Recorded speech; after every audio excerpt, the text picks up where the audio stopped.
ठीक है, तो इस कीर्तन करते हैं पहले थोड़ा सा। स्वामिनेति नामिने नमस्ते सारस्वते देवे गौरवाणी प्रचारणे इंद्रविशेष शून्यवादी पाश्चात्य देशतारणे। जय श्री कृष्ण चैतन्य प्रभु नित्यानंद श्री अद्वैत गदाधर श्रीवासादि गौर भक्तवृंद। हरे कृष्णा कृष्णा कृष्णा हरे हरे, हरे राम राम राम हरे हरे। तो सभी डिवोटीज को बुला लीजिए।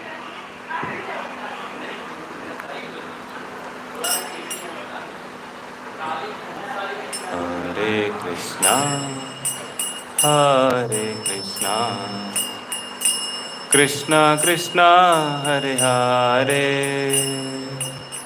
हरे राम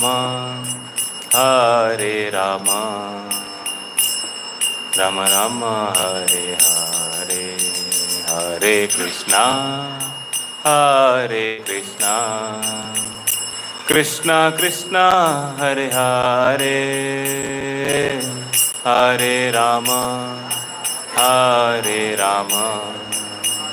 राम राम हरे हरे। बोलिए हरे कृष्णा कृष्णा कृष्णा हरे हरे, हरे राम राम राम हरे हरे। हरे कृष्णा कृष्णा कृष्णा हरे हरे, हरे राम राम राम हरे हरे। हरे कृष्णा कृष्णा कृष्णा हरे हरे, हरे राम राम राम हरे हरे। हरे कृष्णा कृष्णा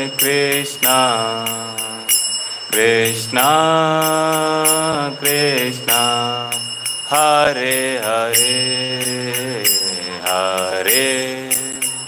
हरे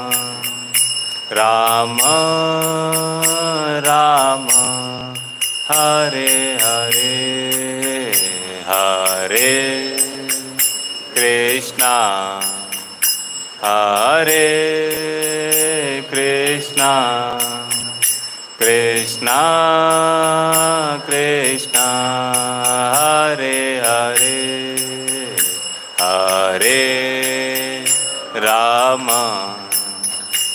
हरे राम राम राम हरे हरे। हरे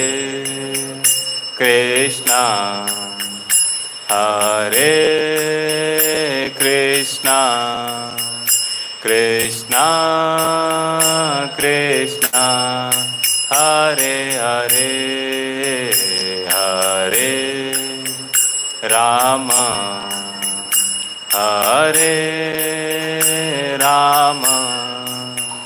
राम राम हरे हरे। हरे कृष्णा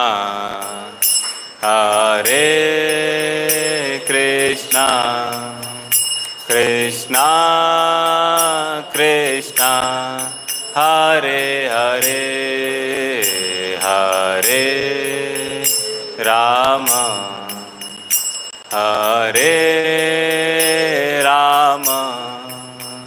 राम राम हरे हरे। हरे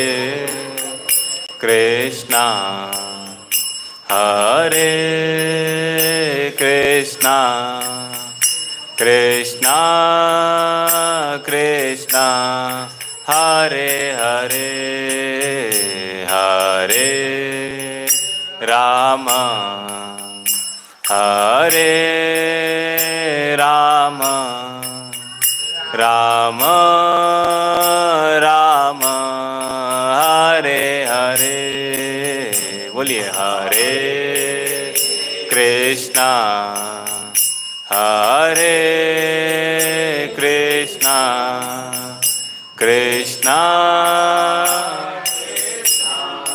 हरे हरे हरे राम हरे राम राम राम हरे हरे हरे कृष्णा हरे कृष्णा कृष्णा कृष्णा हरे हरे हरे राम हरे राम राम राम हरे हरे हरे कृष्णा हरे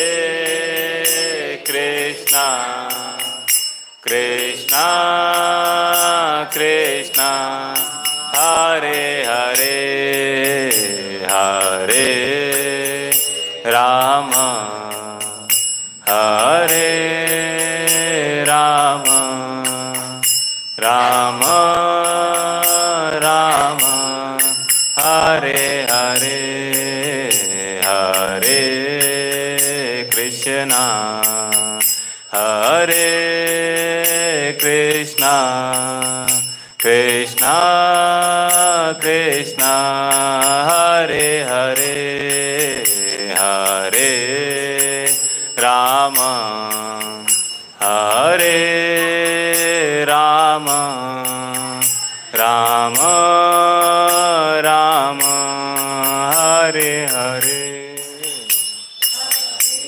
हे कृष्णा हरे कृष्णा कृष्णा कृष्णा हरे हरे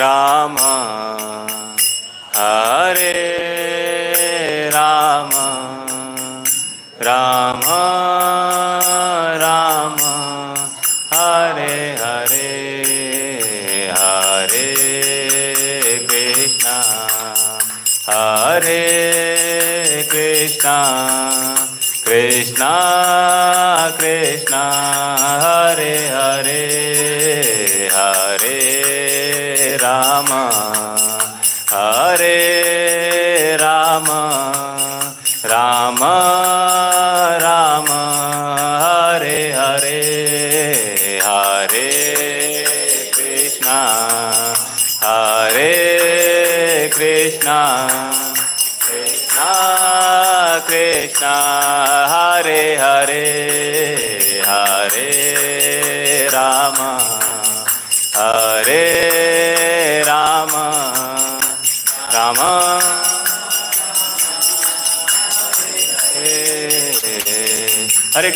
हरे कृष्णा कृष्ण कृष्ण हरे हरे हरे राम राम राम हरे हरे हरे कृष्णा कृष्ण कृष्ण हरे हरे हरे राम राम राम हरे हरे हरे कृष्णा कृष्ण कृष्ण हरे हरे हरे राम राम राम हरे हरे हरे कृष्णा कृष्ण कृष्ण हरे हरे हरे राम राम राम हरे हरे हरे कृष्णा कृष्ण कृष्ण हरे हरे हरे राम राम राम हरे हरे हरे कृष्णा कृष्ण कृष्ण हरे हरे हरे राम राम राम हरे हरे हरे कृष्णा कृष्ण कृष्ण हरे हरे हरे राम राम राम हरे हरे हरे कृष्णा कृष्ण कृष्ण हरे हरे हरे राम राम राम हरे हरे हरे कृष्णा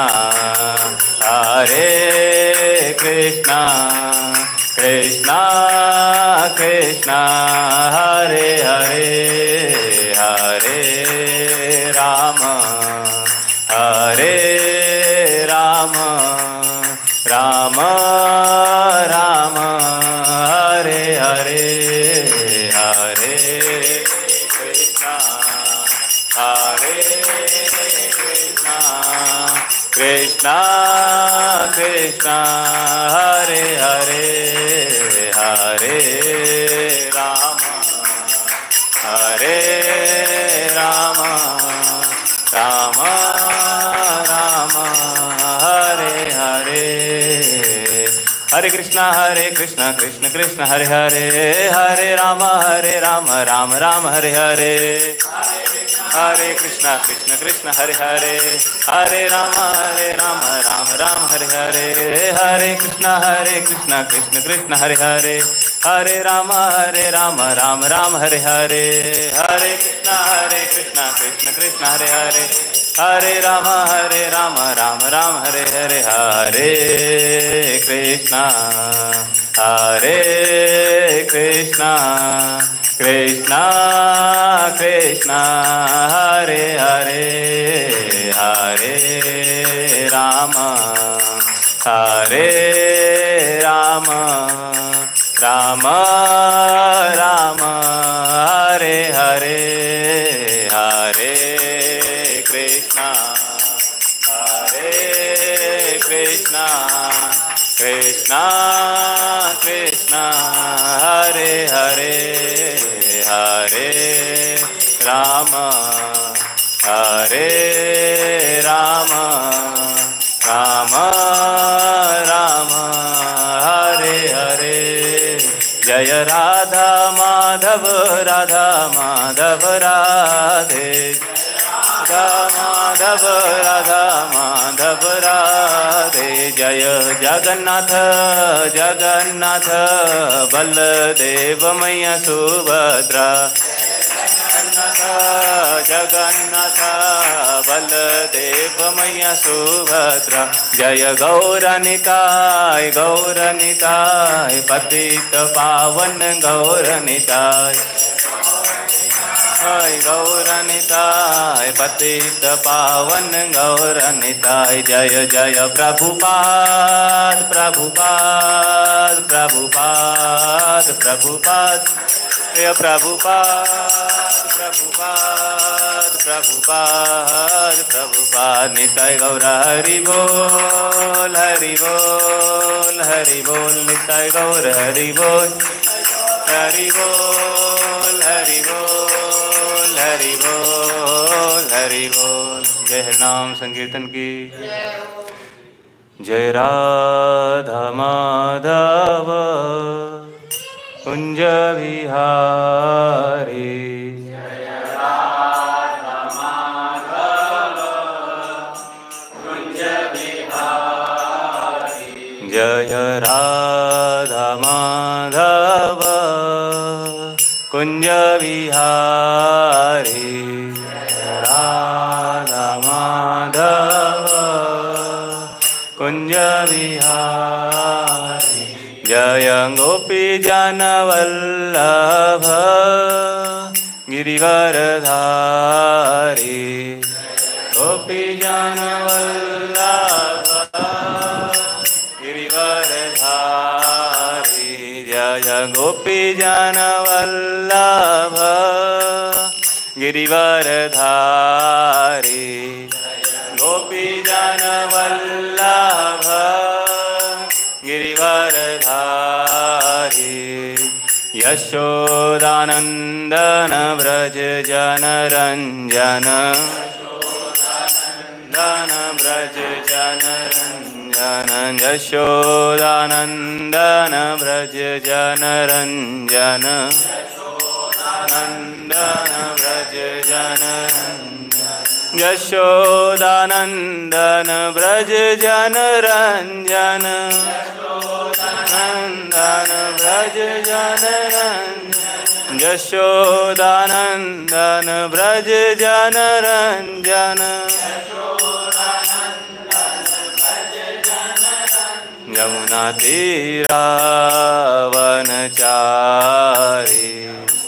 तीरा वनचारी जमुना तीरा वनचारी वनचारी जय राधा माधव कुंज विहारी जय राधा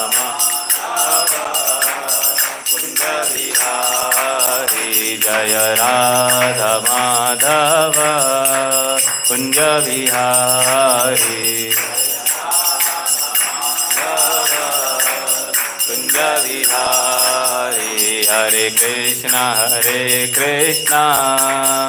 कृष्णा कृष्णा हरे हरे हरे राम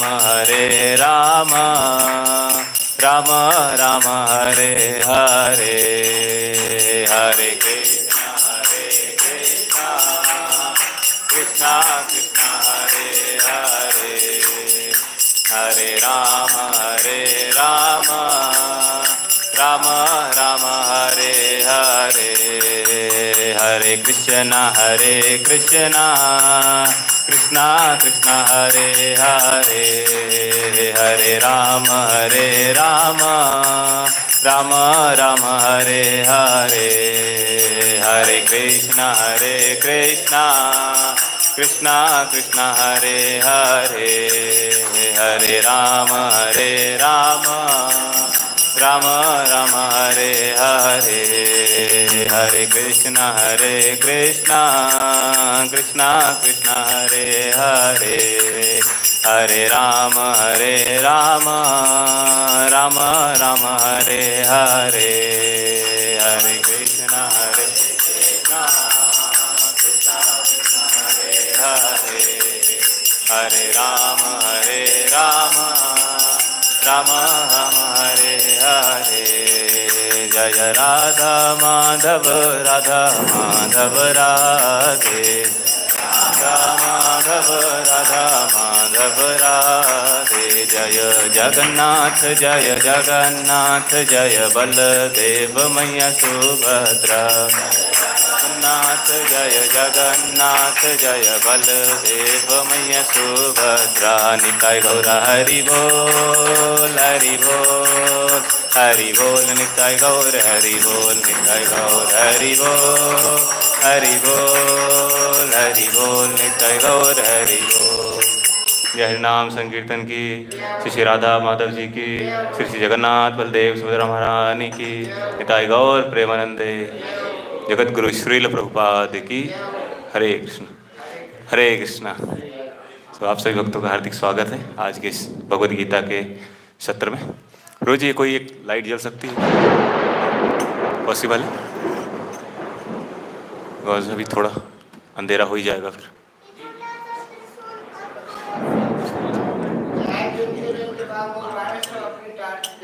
हाँ टॉर्च तो जला ही सकते हैं। अभी भगवान की असीम कृपा है, वर्षा हो रही।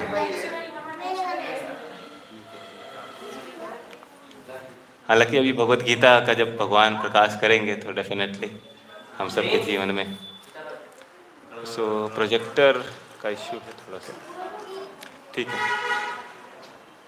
जो साधन उपलब्ध है उसी में काम चलाइए। बिल्कुल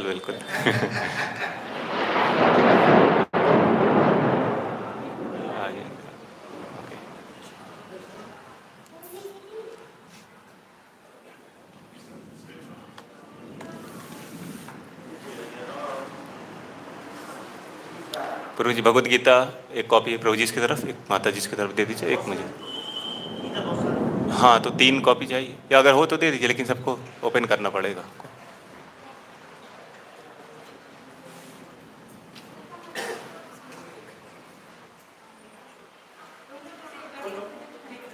विजिबल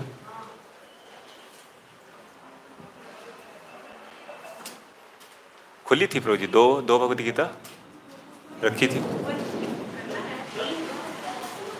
2 भगवद गीता खुली भी रखी थी, उसको भी ले आई, नया रख रहे हैं। कहीं पे रखा था मैंने, यहाँ पे प्रभुपाद जी के पास रख के गया था लास्ट टाइम 2 भगवद गीता। ठीक है, शुरू करते हैं।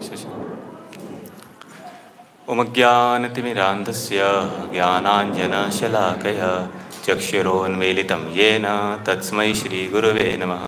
श्रीचैतन्यमनोभीष्टं स्थापितं येन भूतले स्वयं रूप कदा मह्यं ददाति स्वपदान्तिकं। वन्देऽहं श्रीगुरुः श्रीयुतपदकमलं श्रीगुरून् वैष्णवांश्च श्रीरूपं साग्रजातं सहगण रघुनाथान्वितं तं सजीवं साद्वैतं सावधूतं परिजनसहितं कृष्णचैतन्यदेवं श्रीराधाकृष्णपादान् सहगण ललिता श्रीविशाखान्वितांश्च। नमो ओं विष्णुपादाय कृष्णप्रेष्ठाय भूतले श्रीमते भक्तिवेदान्तस्वामिन्निति नामिने। नमस्ते सारस्वते देवे गौरवाणी प्रचारिणे निर्विशेषशून्यवादी पाश्चात्यदेशतारिणे। हे कृष्ण करुणा सिंधु दीनबंधु जगतपते गोपेश गोपिकाकांत राधाकांत नमोस्तुते। तप्त कांचन गौरांगी राधे वृंदावनेश्वरी वृषभानुसुते देवी प्रणमामि हरिप्रिये। वाञ्छाकल्पतरुभ्यश्च कृपा सिन्धुभ्येव च पतितानां पावनेभ्यो वैष्णवेभ्यो नमो नमः। जय श्री कृष्ण चैतन्य प्रभु नित्यानंद श्री अद्वैत गदाधर श्रीवासादि गौर भक्तवृंद। हरे कृष्णा कृष्णा कृष्णा हरे हरे, हरे राम राम राम हरे हरे। मुखं करोति वाचालं पंगुं लंघयते गिरिं यत्कृपातमहं श्रीगुरुदेवता। हरे कृष्ण। प्रोजेक्टर ऑन हो पाएगा अगर फैन बंद कर दे तो? अभी पावर इसमें तो नहीं आ रही इस प्लग में। फैन ऑफ कर दीजिए, फैन की आवश्यकता नहीं है अभी। अच्छा, मतलब अगर पावर कम हो तो थोड़ा विजिबल हो जाए, प्रोजेक्टर ऑन हो जाएगा तो अच्छा हो जाएगा सबके लिए। एक भगवद गीता मुझे भी दे दीजिए। हरे कृष्णा हरे Krishna.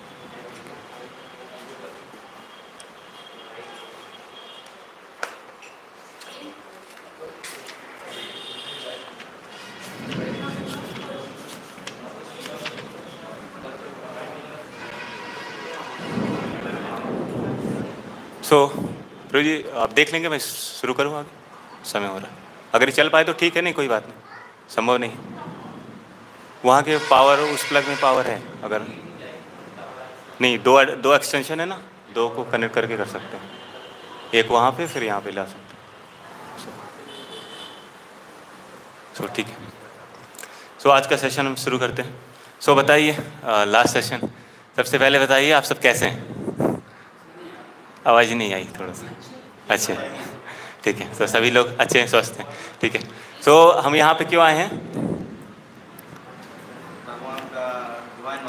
Divine knowledge, Bhagavad Gita, divine song of God, भगवान के जो दिव्य ज्ञान है उसको सीखने आए हैं, उसको समझना है, इसको कैसे अपने जीवन में उतारें। आप सभी में से समराइज कीजिए, पिछले सेशन में हमने क्या सीखा? चैप्टर 1 हमने कवर किया है आई थिंक। हाँ, तो युद्ध निरीक्षण कर रहे थे। कौन?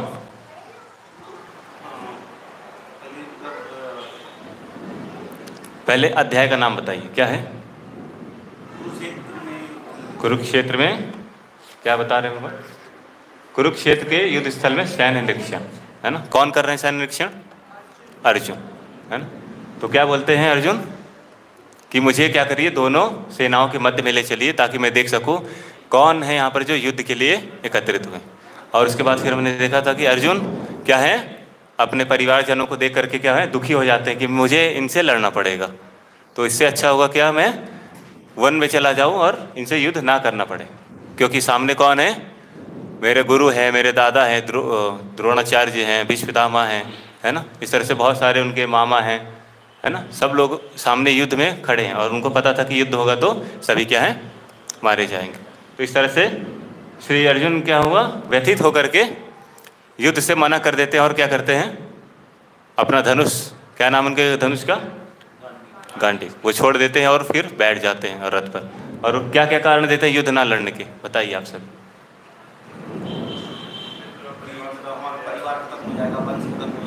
ठीक है, पहला कारण देते हैं कि वंश खत्म हो जाएगा, यानी सारे सब लोग बड़े लोग मारे जाएंगे तो फिर आगे की जनरेशन नहीं होगी और उससे क्या होगा, स्त्रियां दूषित हो जाएंगी और फिर वर्ण शंकर जन्म लेंगे और उससे क्या है, अधर्म बढ़ेगा, है ना?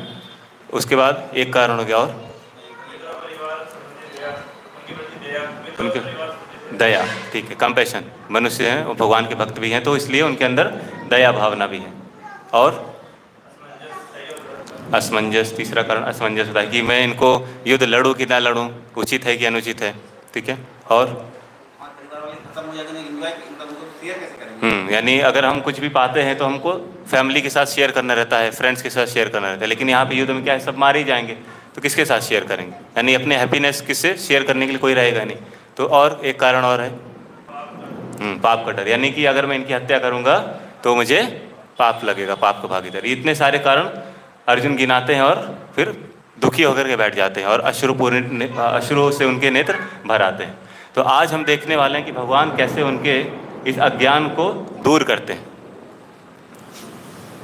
सो अभी यहाँ बोल रहे हैं, सब लोग साथ में बोलिए, दिख रहा है सभी को? मैं भगवद गीता से बोलता हूँ। संजय उवाच एवं मुक्त्वा अर्जुनः संख्ये रथोपस्थ उपाविशत् विसृज्य ससारं चापम शोक संविघ्न मानसः। क्या बोल रहे हैं? संजय ने कहा, युद्ध भूमि में इस प्रकार कहकर अर्जुन ने अपना धनुष तथा बाण एक ओर रख दिया और शोक संतप्त चित्त से रथ के आसन पर बैठ गया।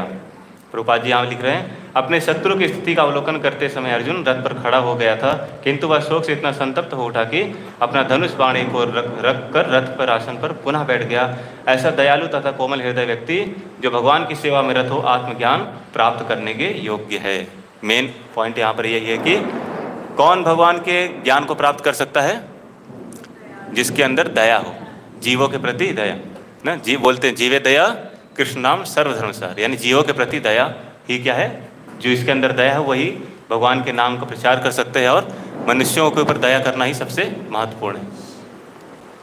तो इस प्रकार अब आगे जो अध्याय है उसका नाम क्या है? गीता का सार। आप लोग एक भगवद गीता ले लीजिए, सो बोलते रहेंगे तो चलेगा। तो गीता का सार यानी कि जो प्रभुपाद जी इस अध्याय का नाम क्या देते हैं, और करीब आ जाइए तो सब लोग, अध्याय 2, एक चैप्टर हमने देख लिया था, उसमें अर्जुन जी क्या है अपने कारण बताते हैं युद्ध ना लड़ने के। आज के इसमें हम देखेंगे कि युद्ध क्यों लड़ना है, भगवान उनको इंस्पायर करते हैं कि युद्ध लड़ना कैसे और क्यों लड़ना है। तो अब ये गीता का सार जो है इसमें यह बड़ा चैप्टर है, तो इसका आज आधा कवर करेंगे हम और आधा नेक्स्ट सेशन में करेंगे। तो अब जब करुणा से व्याप्त दुखित होकर अर्जुन क्या है बैठ जाते हैं रथ पर, तो उसके बाद संजय क्या बोलते हैं, आगे चैप्टर में बताते हैं। संजय ने कहा, करुणा से व्याप्त शोकयुक्त अश्रुपूर्ण नेत्र वाले अर्जुन को देखकर मधुसूदन कृष्ण ने ये शब्द कहे। यानी मधुसूदन यहाँ पे शब्द बहुत महत्वपूर्ण है। मधुसूदन क्या है? जो दैत्य, मधु नामक दैत्य का वध किया था भगवान श्री कृष्ण ने, तो उनका नाम क्या हुआ? मधुसूदन। तो अब यहाँ पर अर्जुन भी क्या है? असमंजस में है कि युद्ध लड़े या ना लड़े। तो असमंजस रूपी जो दैत्य है वो अब चाह रहे हैं अर्जुन क्या है कि उनका निवारण करें। तो इस प्रकार पहले तो अभी कौन बोल रहे हैं? संजय बोल रहे हैं। किनसे? धृतराष्ट्र से। क्या बोल रहे हैं कि अब अर्जुन बैठ गए रथ पे, तो अब क्या लगा धृतराष्ट्र को कि अब अर्जुन तो युद्ध लड़ेंगे नहीं, तो क्या हो गए? हर्षित हो गए, है ना। धृतराष्ट्र हर्षित हो गए, ठीक है अब ये पांडव 12 वर्ष फिर से अब क्या वन चले जाएंगे तो मेरा पुत्र ही राज करेगा। इस तरह से धृतराष्ट्र को थोड़ी प्रसन्नता हुई। लेकिन पहले क्या था? संशय था, है ना, क्योंकि धर्म भूमि जो कुरुक्षेत्र की भूमि थी उनको संशय था कि ये जीतेंगे नहीं। लेकिन जैसे ही उन्होंने सुना कि अर्जुन क्या है दुखी होकर के युद्ध बैठ गए हैं, तो धृतराष्ट्र को प्रसन्नता हो गई कि कहीं ये मतलब ठीक है अभी ये पांडव क्या है युद्ध नहीं लड़ेंगे और उनके पुत्र को ही जय मिलेगी। और क्योंकि जय इसलिए मिलेगी क्योंकि एक तरह से वो नहीं युद्ध लड़ेंगे तो एक प्रकार से आप भले ही शक्तिशाली हो लेकिन आप युद्ध छोड़ दे रहे हो तो एक तरह से आपकी पराजय ही मानी जाएगी। तो इस तरह से जय कौरवों की हो जाएगी और उनके पुत्र दुर्योधन और उनके भाई राज्य करेंगे। तो फिर आगे क्या बताते हैं भगवान? तो इसको पढ़िए यहाँ पर, ये बहुत इंपॉर्टेंट है। अभी दिख रहा है? थोड़ा सा आगे आ जाइए, तेज पढ़िएगा। अध्याय 1 और अध्याय 2 के बीच संबंध। पिछले अध्याय में संजय ने निष्कर्ष निकाला कि अर्जुन लड़ने के लिए इच्छुक नहीं था। इससे धृतराष्ट्र हर्षित हो गए कि पांडव राज त्याग कर देंगे। इस अध्याय में संजय ने धृतराष्ट्र को अपने बेटों के लिए राज्य नहीं होने की उम्मीद करते हुए देखकर यह वर्णन करना शुरू किया कि जैसे कृष्ण अर्जुन को लड़ने के लिए प्रेरित करते। तो धृतराष्ट्र तो प्रसन्न हो गए थे, लेकिन संजय बोलते हैं कि महाराज थोड़ा रुक जाइए, अभी क्या है, अब भगवान बोलने वाले हैं। और भगवान क्या बोल रहे हैं कि कैसे अभी अर्जुन को वो वापस से इंस्पायर करेंगे युद्ध लड़ने के लिए। तो जनरली ये ऐसी धृतराष्ट्र की मानसिकता क्या थी, लोभ की, है ना, कि उसके ही पुत्र राज करें। तो लोभ क्या होता है, सारे पाप का कारण होता है ना। पाप क्यों करते हैं हम, क्योंकि हमको हर चीज़ के प्रति कुछ ना कुछ अत्यधिक चाहिए। अगर भगवान ने हमको थोड़ा सा दिया है तो हमको लगता है कि थोड़ा और हो हमारे पास। तो जैसे जैसे हमारे अंदर लोभ बढ़ेगा वैसे वैसे हमारे अंदर पाप करने की प्रवृत्ति होगी। तो इसीलिए बोला जाता है लोभ क्या है, पाप का बाप है। ऐसा बोलते हैं कि लस्ट, एंगर, ग्रीड, तीन चीज़ होते हैं ना, उसको लैग।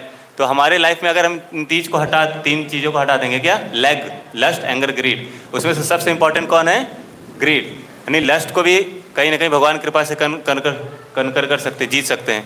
एंगर को भी हम भगवान की सेवा में लगा सकते हैं। लेकिन लालच, जो लोभ है, वो इतना अत्यधिक शक्तिशाली होता है कि हम उससे जीत नहीं सकते। तो कहीं ना कहीं हमको देखेंगे कि पाप कर्म जो भी लिप्त होते हैं अत्यधिक लोभ के वश होते हैं। जुए में लोग क्यों करते हैं, क्योंकि पहले उनको थोड़ा सा जीतने की इच्छा होती है, जीत जाते हैं, फिर क्या है, लोभवश क्या है, खेलते जाते हैं, फिर आखिरी में क्या होता है, पूरी तरह से वो सब कुछ खो देते हैं। अभी यहाँ पे हम गीता पढ़ रहे हैं, तो इसके गीता का एक्रोनिम है, यहाँ पर 4 पर्सपेक्टिव देखेंगे। तो अभी हम जी देखने वाले आज, क्या है जी फॉर, बताइए, गुरु, है ना। तो गीता में क्या है, सबसे पहला गुरु वर्ड आता है। तो अभी यहाँ पर बात हो रही है किसकी, अभी हमने देखा था कि कृष्ण का और अर्जुन के बीच का कैसा संबंध है, मित्र और भक्त का, है ना। लेकिन अब आगे देखेंगे कि कैसे संबंध बदल रहा है ना। अब डीप कन्वर्सेशन स्टार्ट होने वाली है। तो जनरली क्या होते हैं, जो अर्जुन जैसे भक्त हैं भगवान के, वो बहुत ही दयालु होते हैं। तो वो नहीं चाहते कि किसी को अनावश्यक मारे और यह। लेकिन दुर्योधन जैसे मेंटालिटी के लोग कैसे होते हैं, गिद्ध देखा है हमने, गिद्ध। तो गिद्ध जैसे लोग होते हैं, क्या है, उड़ते तो आसमान में है ना, लेकिन उनकी निगाह कहाँ रहती है, नीचे मांस पर रहती है, कि क्या, कैसे हम दूसरे की चीज़ें और कैसे मांस भक्षण करें। लेकिन उसी तरह से यहाँ पर कौन है, अर्जुन और जो पांडव हैं वो कैसे हैं, गाय के समान हैं। और दुर्योधन किस प्रकार है, चील के समान है, कि किस प्रकार से हम उनको खत्म कर दें, है ना। तो यहाँ पे देखते हैं कि पांडवों को मारने के लिए कौरवों ने क्या क्या प्रयास नहीं किए, है ना। उनको क्या किया, विष दिया, उनको जलाने का प्रयास किया, है ना, उनकी स्त्री का, उनकी पत्नी का किस तरह से अपमान करने का प्रयास किया। और तो यहाँ पर भगवद गीता में बताया, हमने पिछले सेशन में देखा भी था कि 6 लोग होते हैं, 6 प्रकार के आतताई होते हैं।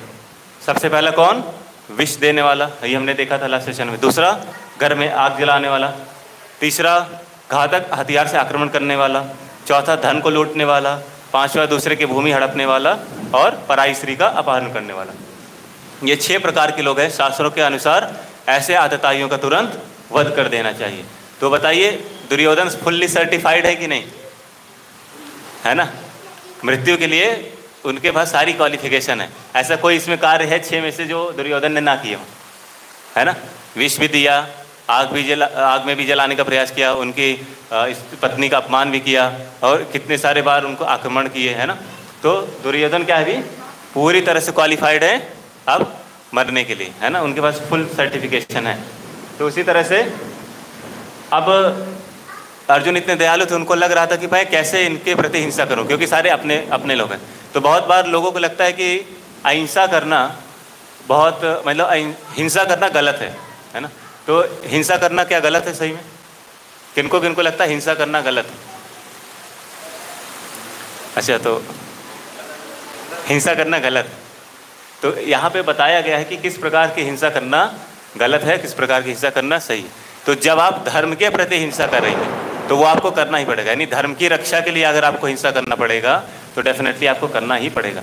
जैसे बहुत बार हमने देखा, आप जानते भी होंगे, बौद्ध भिक्षुक होते हैं, बुद्धिस्ट, है ना, वो बोलते हैं कि अहिंसा, यानी किसी के प्रति आप हिंसा मत कीजिए। इवन वो चींटियों के प्रति भी बोलते हैं कि बहुत ध्यानपूर्वक चलिए। तो एक बार एक बुद्धिस्ट थे, वो प्रभुपाद जी के पास आए और मतलब उनसे मिलने के लिए गए। तो बोले कि स्वामी जी, हम तो अहिंसा पे विश्वास करते हैं। तो प्रभुपाद जी ने बोला कि अच्छा एक बात बताइए, आपके ग्रुप में इतनी सारी महिलाएं हैं, पुरुष वर्ग भी है, लेकिन अब आप मान लीजिए जा रहे हैं, लेकिन कोई व्यक्ति आकर के आपके शिष्य हैं, जो शिष्याएं हैं, अगर कोई उनको अपमानित करने का प्रयास करेगा तो आप क्या करेंगे? आप उनके प्रति हिंसा नहीं करेंगे? तो बोले कि पहले तो सोच कंफ्यूज हो गए हो कि अब मैं तो बोल रहा हूँ अहिंसा करने के लिए, यानी किसी के प्रति हमको हिंसा नहीं करनी, लेकिन कंफ्यूज होकर बोले कि नहीं मैं कुछ नहीं करूँगा। तो फिर उनके बगल में वो शिष्याएँ भी खड़ी थी उनकी, तो उनको लगा कि उन्होंने सीधे पूछ लिया गुरुदेव कि अगर कोई हमको परेशान करेगा तो आप हमारी मदद नहीं करेंगे। तो अब बुद्धिस्ट जो थे मेन गुरु उनके, तो बोले कि अब मैं क्या आंसर करूँ? तो प्रभुपाद जी ने बताया कि धर्म की रक्षा के लिए क्या है, हमको हिंसा करना आवश्यक है। तो अगर धर्म नष्ट हो रहा होता है तो कहीं ना कहीं हमको हिंसा करना पड़ेगा। तो यहीं से अब आगे भगवान उनको बताएंगे कि किस प्रकार से अहिंसा करना ठीक है, लेकिन दया भी होनी चाहिए, लेकिन साथ में जब धर्म पे बात आ जाए तो हमको हिंसा करना आवश्यक है। तो अब आगे जो है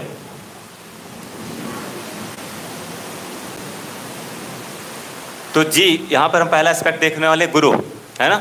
तो कोई भी ज्ञान लेने से पहले हमको किसकी आवश्यकता पड़ती है? गुरु की आवश्यकता पड़ती है। तो गुरु के पास जाते हैं तो क्या हमको आवश्यकता लगती है? ठीक है, गुरु के पास आ गए, लेकिन हमारे पास क्वालिफिकेशन भी होनी चाहिए। तो गुरु के पास से ज्ञान प्राप्त करने की पहली क्वालिफिकेशन क्या है हमारे पास? शरणागति है ना। अगर हम गुरु के पास जाते भी हैं, लेकिन अब कभी कभी होता है कि गुरु से ज़्यादा ज्ञान हमको लगता है कि गुरु से ज़्यादा ज्ञानी हमें, बस थोड़ा बहुत, ज़्यादा नहीं, बस थोड़ा सा गैप है। ऐसे जनरली कॉलेज में देखते हैं कि बस प्रोफेसर थर्ड ईयर में आते आते बच्चों को ऐसा लगता है कि बस हम प्रोफेसर से ज़्यादा गैप नहीं है, बस एक साल और फिर हम प्रोफेसर हैं। चाहे वो इंजीनियरिंग में देखिए, चाहे डॉक्टर्स में देखिए, किसी भी फील्ड में आप देखिए, उनको लगता है कि now I am master, degree wise भी और क्वालिफिकेशन वाइज भी। उसी तरह से गुरु के पास जब कोई जाता है तो उसको क्या होना चाहिए? विनम्र भाव होना चाहिए।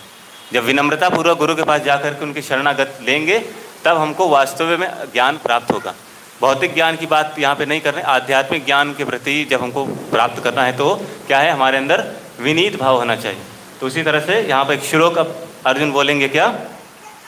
अब यहाँ पे अर्जुन क्या है, उनसे रिक्वेस्ट कर रहे हैं आगे। उससे पहले भी बहुत सारी चीज़ें बता रहे हैं। अब यहाँ पे भगवान उनका संशय दूर करना स्टार्ट कर रहे हैं। तो यहाँ पे बताया गया है क्षत्रियों का कर्तव्य है ना। अर्जुन चूंकि क्षत्रिय थे, मैं इसको एक्सप्लेन नहीं करता हूँ, ऐसे डिफिकल्टी होगी थोड़ा सा।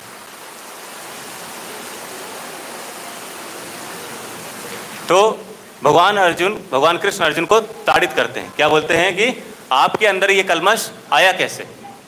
आप एक तो इतना बड़ा मैंने मैच फिक्स कर दिया है और अब आप क्या बोल रहे हो, मुझे खेलना ही नहीं है ना, युद्ध में आकर के अब आप कह रहे हो कि नहीं, अब मुझे बैट ही नहीं उठाना।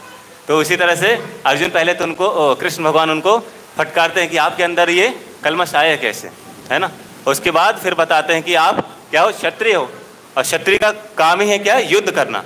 तो सबसे पहले यहाँ पर पराशर स्मृति में क्षत्रियों का कर्तव्य बताया गया है। तो सबसे पहला क्या है, क्षत्रिय। क्षत्रिय यानी ये शत से रक्षा करे, जो हानि से हमारी रक्षा करे, उसका नाम होता है क्षत्रिय।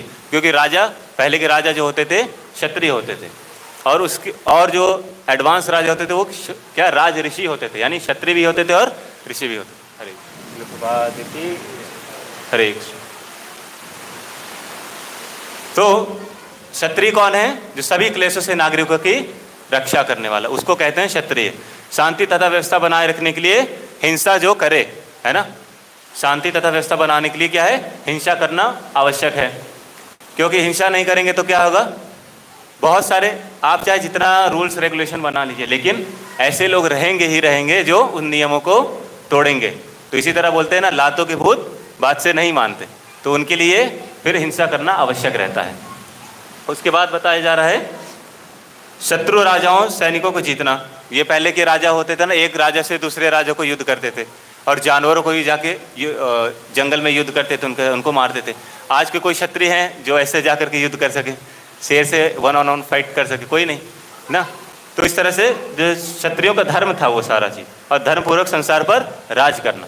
वो अपने आनंद के लिए राज्य नहीं करते थे, बल्कि धर्म की स्थापना के लिए, धर्म की रक्षा के लिए वो राज्य करते थे। और क्षत्रियों को सीधे संन्यास आश्रम ग्रहण करना का विधान नहीं है। क्षत्रिय जो है कभी भी डायरेक्ट संन्यास ग्रहण नहीं कर सकते थे। और उसके बाद राजनीति में अहिंसा, कूटनीति, चाल, ये सब उनको करना धर्म के अनुसार उनको उचित है। अगर वो ऐसा नहीं करेंगे तो कहीं ना कहीं वो विजय प्राप्त नहीं करेंगे, इसलिए उनको छूट दी जाती है धर्म के हिसाब से। तो उनके हिसाब से धर्म की डेफिनेशन अलग हो जाती है ना, मतलब पूरी तरह से नहीं, बट फिर भी जिस तरह से वो अपनी जिम्मेदारियों को, अपनी ड्यूटीज़ को अच्छे से फुलफिल कर सके एज अ ड्यूटी। तो क्षत्रिय का प्रशिक्षण कैसे होता था? क्षत्रियों को विशेष रूप से ललकारने तथा मारने की शिक्षा दी जाती थी, क्योंकि कभी कभी धार्मिक हिंसा अनिवार्य होती है ना। धर्म की रक्षा के लिए क्या है, उनको अनिवार्य था कि वो हिंसा करे और वन में जाकर के पशुओं के साथ आखेट करे, यानी वो क्या बोलते शिकार करे, है ना। लेकिन आज चूँकि बैन है, क्योंकि जानवर कम हो गए। पहले जानवर ज़्यादा होते थे और कहीं ना कहीं वो ट्रेनिंग लेते थे और डायरेक्ट ट्रेनिंग लेते थे। ऐसा आजकल बंद कमरे में ट्रेनिंग कोई नहीं लेते थे, है ना। अगर हमको राइफल की भी ट्रेनिंग लेनी है तो हमको बंद कमरे में लेना पड़ता है। लेकिन पहले क्या है, वो स्वयं जंगल में उतरते थे और फाइट करते थे। इस तरह से क्षत्रियों को शंका। अब यहाँ पर हम बात कर रहे हैं 2.4, भगवद गीता खोलिए 2.4 श्लोक। क्या बोल रहे हैं यहाँ पे? अर्जुन उवाच कथम भीष्म हम संख्ये, बोलिए। द्रोणम च मधुसूदन ईशुभिः प्रतियोत्स्यामि पूजा हम अरिसूदन। अर्जुन ने कहा, हे शत्रुहंता, हे मधुसूदन, मैं युद्ध भूमि में किस तरह भीष्म तथा द्रोण जैसे पूजनीय व्यक्तियों पर उलटकर बाण चलाऊंगा, है ना। सबसे मेन डर तो उनको यही था अर्जुन जी को। क्या? ठीक है, बाकी सबसे तो मैं किसी तरह लड़ लूंगा, लेकिन जो मेरे गुरु हैं, जो मेरे दादा हैं, उनसे मैं कैसे युद्ध में करूंगा, है ना। वो क्या है? पूजनीय है ना। पूजनीय है तो मैं उनके प्रति कभी युद्ध तो कर नहीं सकता। तो यहाँ पर कैसे बोल रहे हैं कि मैं उनके पे बाण कैसे चलाऊंगा? तो क्या है, आप क्या करो, आप मधुसूदन हो, आप ही सबको मार दो मुझे यहाँ मुझसे युद्ध मत लड़वाओ, क्योंकि आप क्या, आप भगवान हो और आप सब कुछ करने में समर्थ हैं। तो आप क्या करिए, आप उनको मार दीजिए। फिर आगे बताते हैं क्या, उन्हें महापुरुष को मारकर जीतने की अपेक्षा इस संसार में भीख मांगकर खाना, भीख मांगकर गुजारा करना अच्छा है। अर्जुन ये अपना आगे भगवान को बोल रहे हैं कि उनको मारने की इच्छा, जो पूजनीय है, उनको मारने की अपेक्षा क्या है, मुझे भीख मांग के गुजारा करना चाहिए। और उसके बाद क्या है, हम यह भी नहीं जानते कि हमारे श्रेष्ठ क्या है, उनको जीतना या उनके द्वारा जीते जाना। अब यहाँ पे कन्फ्यूजन भी बता रहे कि मैं नहीं जानता कि करना क्या है, मैं उनको मार के आगे बढ़ूँ या उनके द्वारा मारा जाऊँ, है ना। तो अब ये अर्जुन की उलझने क्या है यहाँ पर, क्या मुझे कर्तव्यपूर्वक युद्ध करना चाहिए क्योंकि ये उनका ड्यूटी है क्षत्रिय होने के कारण, या अनावश्यक हिंसा करनी चाहिए? क्या मुझे पीछे हटकर भीख मांगकर गुजारा करना चाहिए, या उनकी अनासक्ति प्रदर्शित करता है? यानी वो बता रहे हैं कि मुझे युद्ध में कुछ चाहिए नहीं, क्योंकि ये अनिवार्य है, इसलिए मैं यहाँ पर हूँ। यानी ऐसा नहीं कि उनको राज की लालच है, उनके अंदर लोभ नहीं है, क्योंकि ऑलरेडी वो भगवान के भक्त हैं और ऑलरेडी वो 12 वर्ष वनवास करके आ रहे हैं। तो उनके लिए ऐसा कोई दिक्कत की बात नहीं है। वैसे भी जीत निश्चित नहीं है, वो कह रहे हैं कि जीत निश्चित नहीं है, जीत भी है, जीत भी हार है, क्योंकि हम अपने संबंधियों का वध करके सुखपूर्वक नहीं रह सकते। वो कह रहे हैं कि हम क्या है, सारे संबंधी जो है मारे जाएंगे, तो फिर हम सुखपूर्वक रहेंगे कैसे, है ना। हमको अपनी खुशियाँ बांटनी है तो कोई तो होना चाहिए। तो अब क्या है, सारा असमंजस आ गया। तो अभी हम यहाँ पे एक्सपेक्ट करने वाले हैं। अब देखिए आगे खोलिए श्लोक संख्या 7। तो अब यहाँ पर अर्जुन कृष्ण को गुरु रूप में स्वीकार करते हैं ना। अब वो असमंजस है, असमंजस को कौन दूर कर सकता है? गुरु, है ना। जब भी हमको कुछ भी दिक्कत परेशानी आती है तो हम किसी से सलाह लेते हैं, लेकिन हमको देखना चाहिए कि हम सलाह ले किससे रहे, क्या वो सलाह देने के योग्य है कि नहीं। क्योंकि गुरु कौन है, ऑलरेडी उस स्टेज से गुजर चुके होते हैं, है ना। और यहाँ पर जब आध्यात्मिक ज्ञान की बात आती है तो हमको ये देखना चाहिए कि वो गुरु प्रामाणिक गुरु हैं कि नहीं, ऑलरेडी वो भक्ति प्रैक्टिस कर रहे हैं कि नहीं, कृष्णा कॉन्शियसनेस प्रैक्टिस कर रहे हैं कि नहीं, है ना। वो गुरु परंपरा में आते हैं कि नहीं, तब वो हमारे अज्ञान को दूर कर पाएंगे, क्योंकि वो ऑलरेडी वो ज्ञान उनके पास है। तब ये श्लोक बोलिए, बहुत इंपॉर्टेंट है। कार्पण्य दोषोपहत स्वभाव पृक्षामि त्वां धर्म सम्मूढ़ चेता यश्रेयस्या निश्चितं ब्रूहि तन्मे शिष्यस्तेऽहं साधिमां त्वां प्रपन्नम्। तो आगे अर्जुन क्या बोला, मुझे शोक को दूर करने का कोई साधन नहीं दिखता। इस प्रकार कहने के बाद शत्रुओं का दमन करने वाले अर्जुन ने कृष्ण से कहा, हे गोविंद, मैं युद्ध नहीं करूँगा, और चुप हो गए। और उसके बाद क्या बोलते हैं कि आप क्या है, मैं आपका शिष्य बनना चाहता हूँ, आप मुझे निर्देश करिए, मैं क्या करूँ। तो भगवान बोलते हैं कि आप शिष्य बनना है तो मेरे पास क्यों आ रहे हो, वेद व्यास जी हैं और आपके पूर्व बड़े भी हैं आपसे, आप उनके पास जाइए। आप मुझसे, मैं तो आपका मित्र हूँ, है ना, मुझसे आप क्यों शिक्षा मांग रहे हो। मित्र से कोई शिक्षा लेता है क्या? तो मित्र में तो फ्रेंडशिप होती है कि ठीक है, मुझसे ज़्यादा नहीं जानते होंगे लेकिन थोड़ा बहुत जानते होंगे। लेकिन अर्जुन जी को पता था कि वो स्वयं क्या है, भगवान हैं, पूरे ब्रह्मांड के नायक हैं, उनकी कृपा से ही क्या है सब कुछ संचालित हो रहा है। तो क्या बोलते हैं कि आप क्या करिए, मेरा आगे मार्गदर्शन करिए।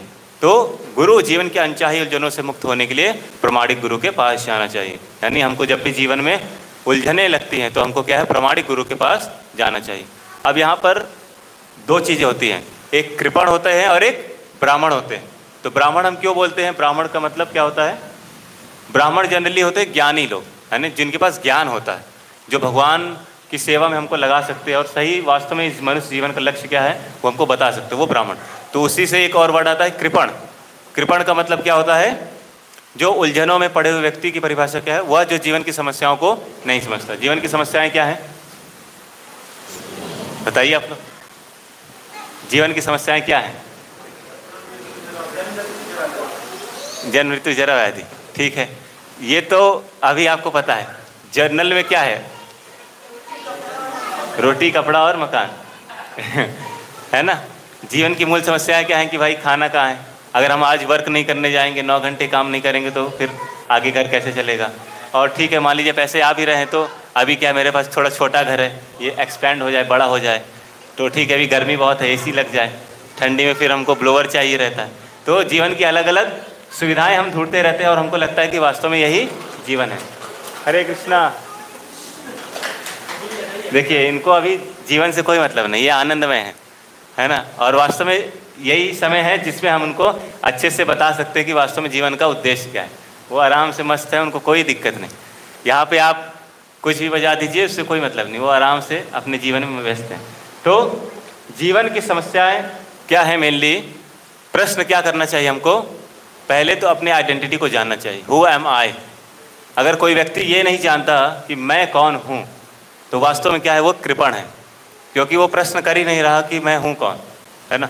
आप अगर आप अपने से प्रश्न करेंगे तो आप कौन है, तो आप क्या बताएंगे, अपना नाम, है ना, अपने बर्थ, डेट ऑफ बर्थ, आपका कहाँ पे बर्थ हुआ, ये सारी चीज़ें बता देंगे। लेकिन क्या वो हम हैं वास्तव में हैं, वास्तव में क्या वो हमारी आइडेंटिटी है क्या, हम वास्तव में देखेंगे, अभी हम आगे इसी में देखने वाले हैं।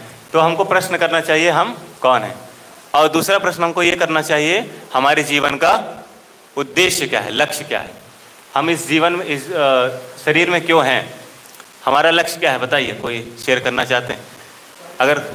यस, क्या चीज़?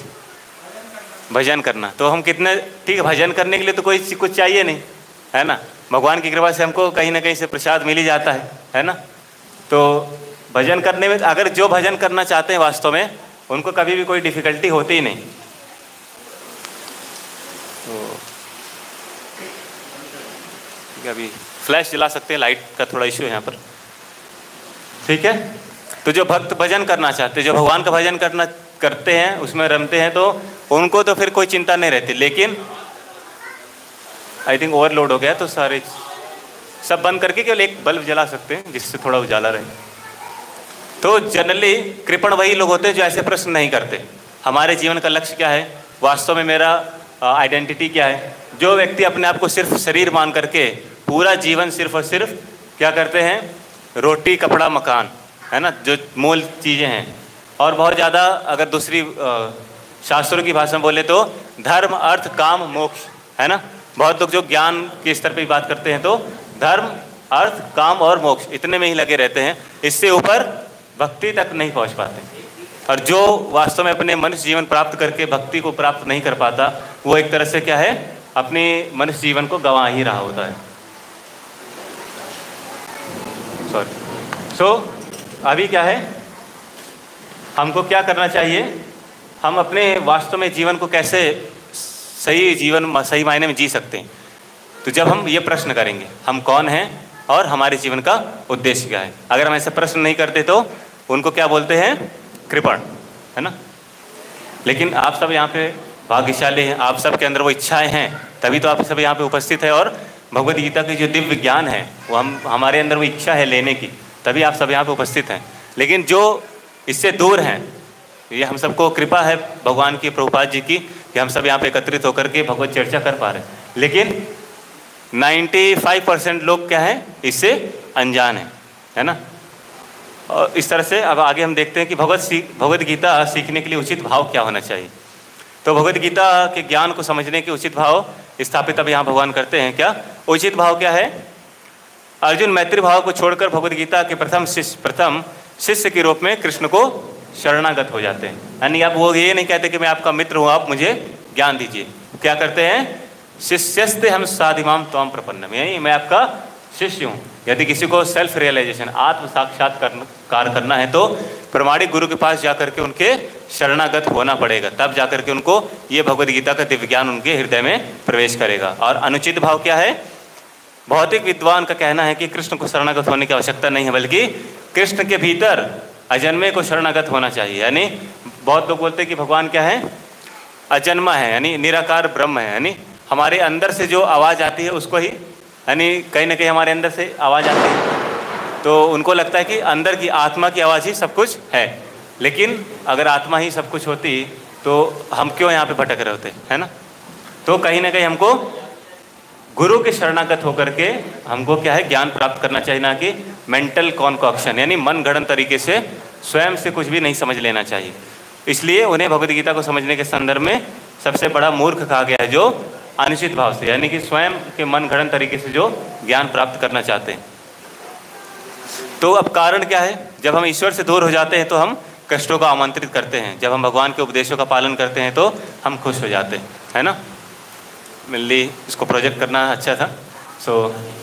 कारण क्या है, हम क्यों इतने कष्ट सहते हैं? यहाँ पे बताया जा रहा है कारण। इतने कष्टों का कारण क्या है?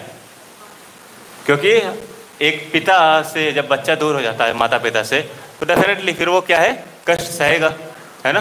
तो उसी तरह से जो हम हैं भगवान की संतान, भगवान से इतना दूर हो गए हैं कि अब उनको स्मरण भी नहीं करते, और इसी कारण क्या है, हम कष्ट सहते रहते हैं। तो ये जो कृष्ण भावनामृत जो आंदोलन है, इसके माध्यम से क्या है, हमको भगवान से जुड़ने का जरिया प्राप्त हो रहा है, जिससे हम वापस से जान सकेंगे कि भगवान कौन है, गुरु क्या है, और हमारा वास्तव में उद्देश्य क्या है मनुष्य जीवन का। तभी हम जा कर के अपने जीवन को सफल बना पाएंगे, है ना। तो अगर हम ये चीज़ नहीं जानेंगे, अब ज़रा सोचिए कि यदि आपके जीवन में अध्यात्म है ही नहीं, या थोड़ा सा उन लोगों के बारे में इमेजिन करिए जो पूरी तरह से सिर्फ और सिर्फ भौतिक जीवन में लिप्त हैं, तो उनका जीवन कैसा है? एक लूप की तरह है ना। सुबह उठते हैं, है ना, उठते कैसे हैं, 9 बजे 10 बजे, और जल्दी जल्दी दौड़ भाग करते हैं। मैं मुंबई में था कुछ दिन के लिए, तो देखा मैंने मेट्रो में आपको पैर रखने की जगह नहीं मिलेगी, आपको क्या है, जगह बनानी पड़ेगी, और बनानी भी नहीं पड़ेगी, आपको बना दी जाएगी। आप बस खड़े हो जाइए, ऑटोमेटिक पीछे से भौतिक लोग क्या करेंगे, आपको जगह दे देंगे, क्योंकि उनको जाना है। तो आपको जगह भी नहीं बनानी, बस आप खड़े हो जाइए, आपको धक्का दे करके वो कहीं ना कहीं आपको एडजस्ट कर देंगे। तो इस तरह से देख रहे हैं कि एक ऐसा लूप है, और ऐसा सुबह ही नहीं, दोपहर शाम, क्योंकि अलग अलग शिफ्ट होती है ना, तो लोग काम करने के पीछे इतने ज़्यादा कह सकते हैं पागलपन है उनके पास, कि किसी भी तरह से बस वो काम करना चाहते हैं कि यार थोड़ा सा इकोनॉमिक डेवलपमेंट हो, कहीं ना कहीं आर्थिक विकास के लिए वो इतनी मेहनत करते हैं। तो क्या वास्तव में पैसा ही सारा कुछ है जीवन में? पैसा हो गया, या कह सकते हैं फैमिली लाइफ हो गई। तो बहुत लोग बोलते हैं कि ठीक है, हमको कम पैसा चाहिए लेकिन अच्छा परिवार हो, कम पैसा भी हो। तो क्या ये धारणा सही है? अच्छा परिवार हो, ठीक है, ज़्यादा बच्चे नहीं, 2-4 बच्चे हो, आराम से, कम पैसा हो, हम भी क्या है, भगवान का भजन करेंगे।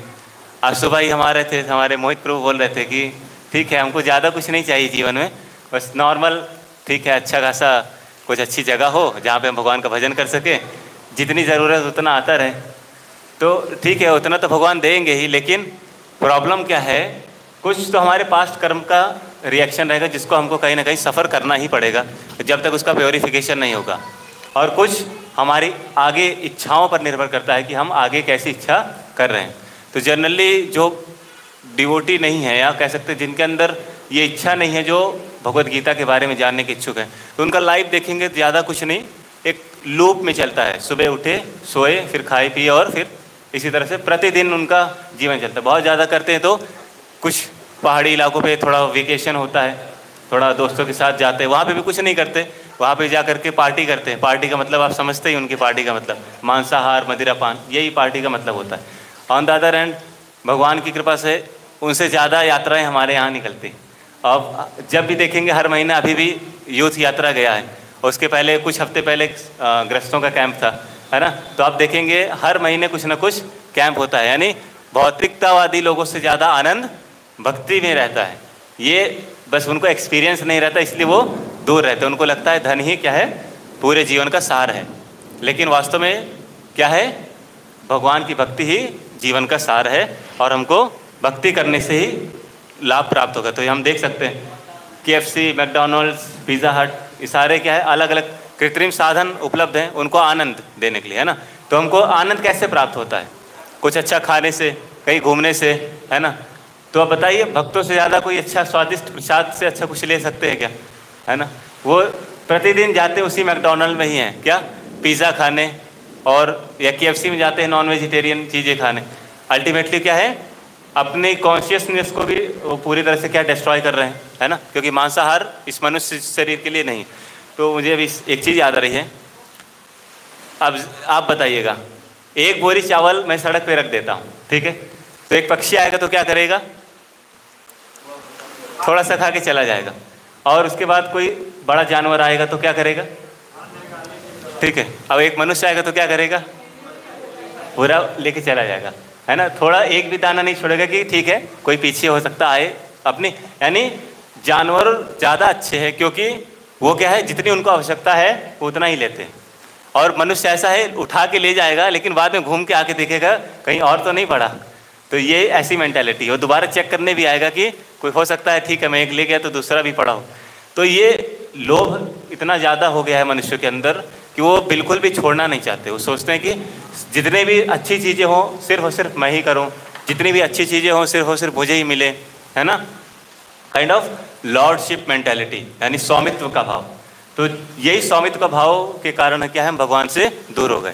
क्योंकि भगवान, अब जैसे माता पिता होते हैं तो माता पिता घर के ओनर होते हैं। अब बच्चा बोले कि नहीं मैं ही ओनर हूँ, एक तरह से देखे तो है, लेकिन उस टाइम के लिए तो माता पिता ही है ना सब कुछ। और जब तक बच्चा अपने माता पिता के संरक्षण में रहेगा उसको सब कुछ चीज़ें मिलती रहेंगी। लेकिन अब बच्चा बोलेगा नहीं आप लोग क्या है, जाओ यहाँ से, मुझे ही सब कुछ चाहिए। तो फिर माता पिता बोलेंगे ठीक है, जब तुमको ही करना है तो मैं आपके लिए क्या करता हूँ, दूसरा व्यवस्था कर देता हूँ। आजकल हम देखते भी हैं, तो विवाह के बाद होता है क्या है, माता पिता पहले से व्यवस्था करके रखते हैं कि ठीक है ये इस वाले बच्चे के लिए और ये इस वाले बच्चे के लिए। उनको पता है कि कहीं ना कहीं अलग होगा ही, पहले से विचारधारा उनकी रहती है। तो उसी तरह से भगवान ने भी बोला कि ठीक है अब आपको क्या है, स्वामित्व का भाव रखना है, तो आपको किया ये भौतिक जगत बना देता हूँ, आप यहाँ करो, जितनी आपकी इच्छा हो आप उतना आनंद करो। यानी जितना आपके पास बल रहेगा, धन रहेगा, आप उतना कर पाओगे। तो वही है कि एक रेस में लगे हुए हैं सब लोग कि कितना ज़्यादा मैं एक्वायर कर पाऊँ, यानी एक अपने आप को बड़ा दिखाने का। तो जब तक वो सब दूर हो जाएगा, जब हम वापस से क्या है भगवान के पास हम जा सकते हैं। यानी कह सकते हैं लॉर्डशिप मेंटालिटी जो है, स्वामित्व का भाव, वो जब हम छोड़ देंगे और विनम्र हो जाएंगे तो स्वतः ही क्या है भगवान हमको प्रेम प्रदान करेंगे। ठीक है, ये हमने देखा पहला एस्पेक्ट जी, है ना। तो गुरु जब हम शरणागत हो जाते हैं तो हमारा असमंजस दूर हो जाएगा। ठीक है, अभी आगे हम देखेंगे कैसे भगवान असमंजस अर्जुन जी का दूर करते हैं। दूसरा आइडेंटिटी, है ना। तो यही मैं अभी विषय में चर्चा कर रहा था, आइडेंटिटी। अभी हम आपको लगता है कि हम ये शरीर हैं, है ना। हमको लगता है कि ये शरीर में ही सारा आनंद है, ज़्यादा खाने से अच्छा आनंद है, अच्छा खाने से अच्छा आनंद है, और अच्छा धन संचय करने से आनंद है, अच्छे वस्त्र पहनने से आनंद है ना। तो बाहर देखते हैं कि नए नए डिज़ाइंस आते रहते हैं, नए नए वेराइटीज़ आते रहते हैं, लेकिन खाता तो व्यक्ति थोड़ा सा ही है ना। सुबह शाम 2 रोटी खा करके उससे ज़्यादा नहीं खा सकता, एक कैपेसिटी के अकॉर्डिंग वो खा सकता है। लेकिन अब बात करते हैं आइडेंटिटी की। तो किनको किनको अभी भी यकीन है कि वो ये शरीर हैं? प्रश्न को ध्यान से सुनिएगा, जो यहाँ पर उपस्थित हैं उनको किनको लगता है कि वो शरीर हैं, आत्मा नहीं है? हाथ उठाइए। तो सभी को यहाँ पे मतलब क्लियर है कि वो शरीर नहीं है बल्कि आत्मा है। तो अभी यहाँ पे कुछ आगे हम एविडेंस भी देखेंगे कि किस प्रकार से वो शरीर नहीं है, ताकि आप औरों को भी बता सके क्या वो शरीर नहीं बल्कि आत्मा है।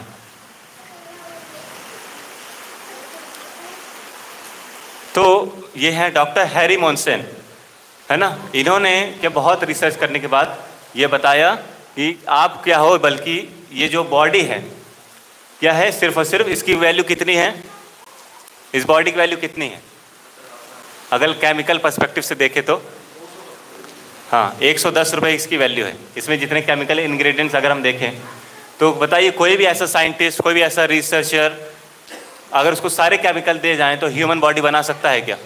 पॉसिबल है? मनुष्य शरीर को बनाना संभव है क्या किसी के लिए? ठीक है, मनुष्य शरीर नहीं, जानवरों के शरीर को बनाना संभव है क्या? तो कोई भी भौतिक पदार्थ को मिला करके कोई भी हम जो जीव हैं वो नहीं बना सकते, चाहे वो मनुष्य का शरीर हो या पशु का शरीर हो।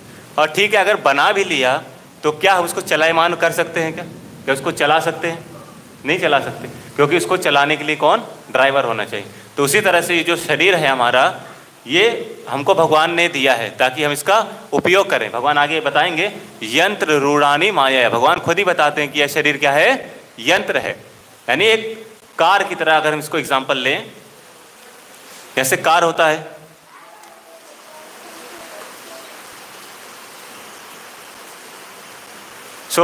जैसे कार होता है ना, कार के लिए क्या होता है? ड्राइवर चाहिए होता है हमको, है ना। अगर ड्राइवर नहीं रहेगा तो हम कार नहीं चला पाएंगे। तो उसी तरह से ये शरीर है, शरीर में यदि आत्मा नहीं रहेगी तो क्या होगा? ये शरीर नहीं चलेगा, है ना। एक चीज़, ये कॉन्सेप्ट क्लियर है। और भगवान आगे, भगवान रथ का एग्जाम्पल देते हैं, उसी को आज हम मॉडर्न तरीके से देखें तो रथ क्या है, थोड़ा सा मॉडर्नाइज हो गए तो भी कार हो गया है।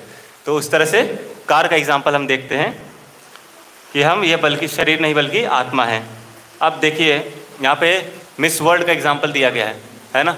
मिस वर्ल्ड, ठीक है, मृत्यु तो उनको भी आनी है, तो मृत्यु तो आ गई उनको। अब बताइए, मिस वर्ल्ड अभी भी सुंदरता तो वही है, लेकिन अब वो क्या है, बोल नहीं पा रही, है ना, चल नहीं पा रही। तो फिर किस प्रकार की खूबसूरती और किस प्रकार का आकर्षण। तो इस शरीर में आकर्षण भी तभी तक रहता है जब तक ये शरीर चलता रहता है। अगर मृत्यु हो गई तो उसके बाद शरीर के प्रति कोई आकर्षण नहीं रहता। जनरली हम घरों में भी देखते हैं, अगर कोई मर जाता है व्यक्ति तो हमको क्या लगता है कि भाई जल्दी से जल्दी इसको हटाओ, क्योंकि अब क्या है, कहीं ना कहीं वो डेड बॉडी जो है बैड स्मेल करेगी और हमको लगता है कि इसको हटाना चाहिए। तो भाई अभी शरीर तो वही है जो अभी 1 घंटे पहले व्यक्ति की अगर मान लीजिए मृत्यु हुई है तो वही शरीर है। अभी थोड़ी देर पहले हंस रहा था, बोल रहा था, और आप बहुत अच्छा, आपका मित्र भी था, आपका संबंधी भी था, लेकिन अब मृत्यु होने के पश्चात आपको क्यों ऐसा करो कि इसको जल्दी से हटाओ, है ना। तो ये जीता जाता हम, मतलब जो हम बहुत कॉमन तरीके से समझ सकते हैं कि ये शरीर क्या है, सिर्फ और सिर्फ एक यंत्र है जिसके माध्यम से, और इसमें जो है आत्मा जब नहीं रहती तो क्या है, ये डेड बॉडी हो जाती है। जब तक आत्मा इस शरीर में प्रवेश रहती है तभी तक वो चेतना, यानी अगर मैं उंगली यहाँ हिला पा रहा हूँ तो सिर्फ और सिर्फ आत्मा के प्रयास से हिल रही, अदरवाइज डेड मटेरियल कभी भी अपने से चलायमान नहीं होगा, है ना। मृत्यु का मतलब ये है कि अब उसमें से आत्मा निकल चुकी है ना। तो इसी तरह से यहाँ पे मिस वर्ल्ड का एग्जाम्पल लिया गया है।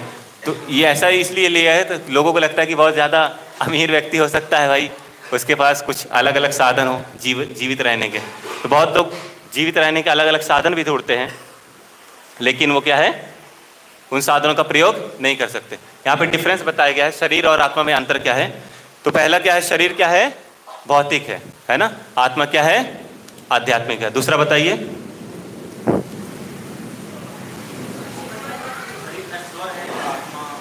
हाँ, शरीर जो है नश्वर है और आत्मा शाश्वत है ना। आत्मा का कभी नाश नहीं होता, हमेशा से अमर है। हम बेसिकली चाहते हैं कि अमर रहें, लेकिन हम ऑलरेडी अमर हैं, भगवान बता रहे हैं, है ना। और क्या डिफरेंस है, परिवर्तनशील। कैसे परिवर्तन होता है शरीर में, हम जन्म लेते हैं, फिर आगे थोड़ा सा ग्रोथ होती है, इस तरह से फिर बुढ़ापे तक चलते हैं, और 6 स्टेजेस ऑफ लाइफ हम जनरली स्कूलों में पढ़ते हैं। तो उस तरह से देखते हैं कि भगवान भी वही बता रहे हैं क्या, कि ये शरीर जो है परिवर्तनशील है और अशाश्वत है, मृत है। यानी जो बॉडी है टेम्परेरी है, कुछ समय के लिए रहेगी और कुछ समय बाद ये क्या है, चली जाएगी। और जबकि आत्मा जो है अपरिवर्तन है, उसमें कोई बदलाव नहीं होता। उसमें इच्छाओं का बदलाव होता है लेकिन शारीरिक स्तर पर नहीं होता, क्योंकि आत्मा का भी शरीर होता है, सूक्ष्म शरीर होता है। 3 शरीर होते हैं हमारे पास, क्या है, gross body, subtle body and एक 3 बॉडी होती है, सूक्ष्म शरीर, स्थूल शरीर और वो एक शरीर और है, इसको मैं अभी आगे बताता हूँ। तो इस तरह से हमारा 3 शरीर होता है। तो आत्मा जो है कभी भी नष्ट नहीं होती। और भगवान श्री कृष्ण, भगवान ने कहा, अर्जुन को सिखाया, आप क्या है, शरीर नहीं हो आप बल्कि आत्मा हो। अब यहाँ पे भगवान क्या कर रहे हैं, अर्जुन का मोह दूर कर रहे हैं। क्यों, क्या कारण दिया था उन्होंने, ये मेरे परिजन हैं, मैं इनको मार दूंगा तो फिर आगे क्या है, संचालन कैसे होगा। बोलते हैं ना कि सब लोग मारे जाएंगे तो फिर आगे सृष्टि कैसे चलेगी, है ना, यानी बताते। तो भगवान क्या बोल रहे हैं, ये शरीर आप क्यों बिना वजह शोक कर रहे हो, ये शरीर नहीं है बल्कि आत्मा की दृष्टि से देखो। यानी भगवान उनको अब ज्ञान दे रहे हैं। एक जीवित शरीर और मृत शरीर के बीच में यही अंतर है कि हमने देखा उसको ना कि परिवर्तनशील है और बहुत सारी चीज़ें। तो आप वह शरीर नहीं हो जो आप मिरर में देखते हो। हम मिरर में कौन सा शरीर देखते हैं, अपना भौतिक शरीर देखते हैं। मिरर में अपनी आत्मा देख सकते हैं क्या, नहीं देख सकते, है ना। तो आप शारीरिक वाहन के असली चालक हो, आत्मा नहीं। अब शरीर और आत्मा का भगवान विश्लेषण कर रहे हैं। ओपन करिए 2.11,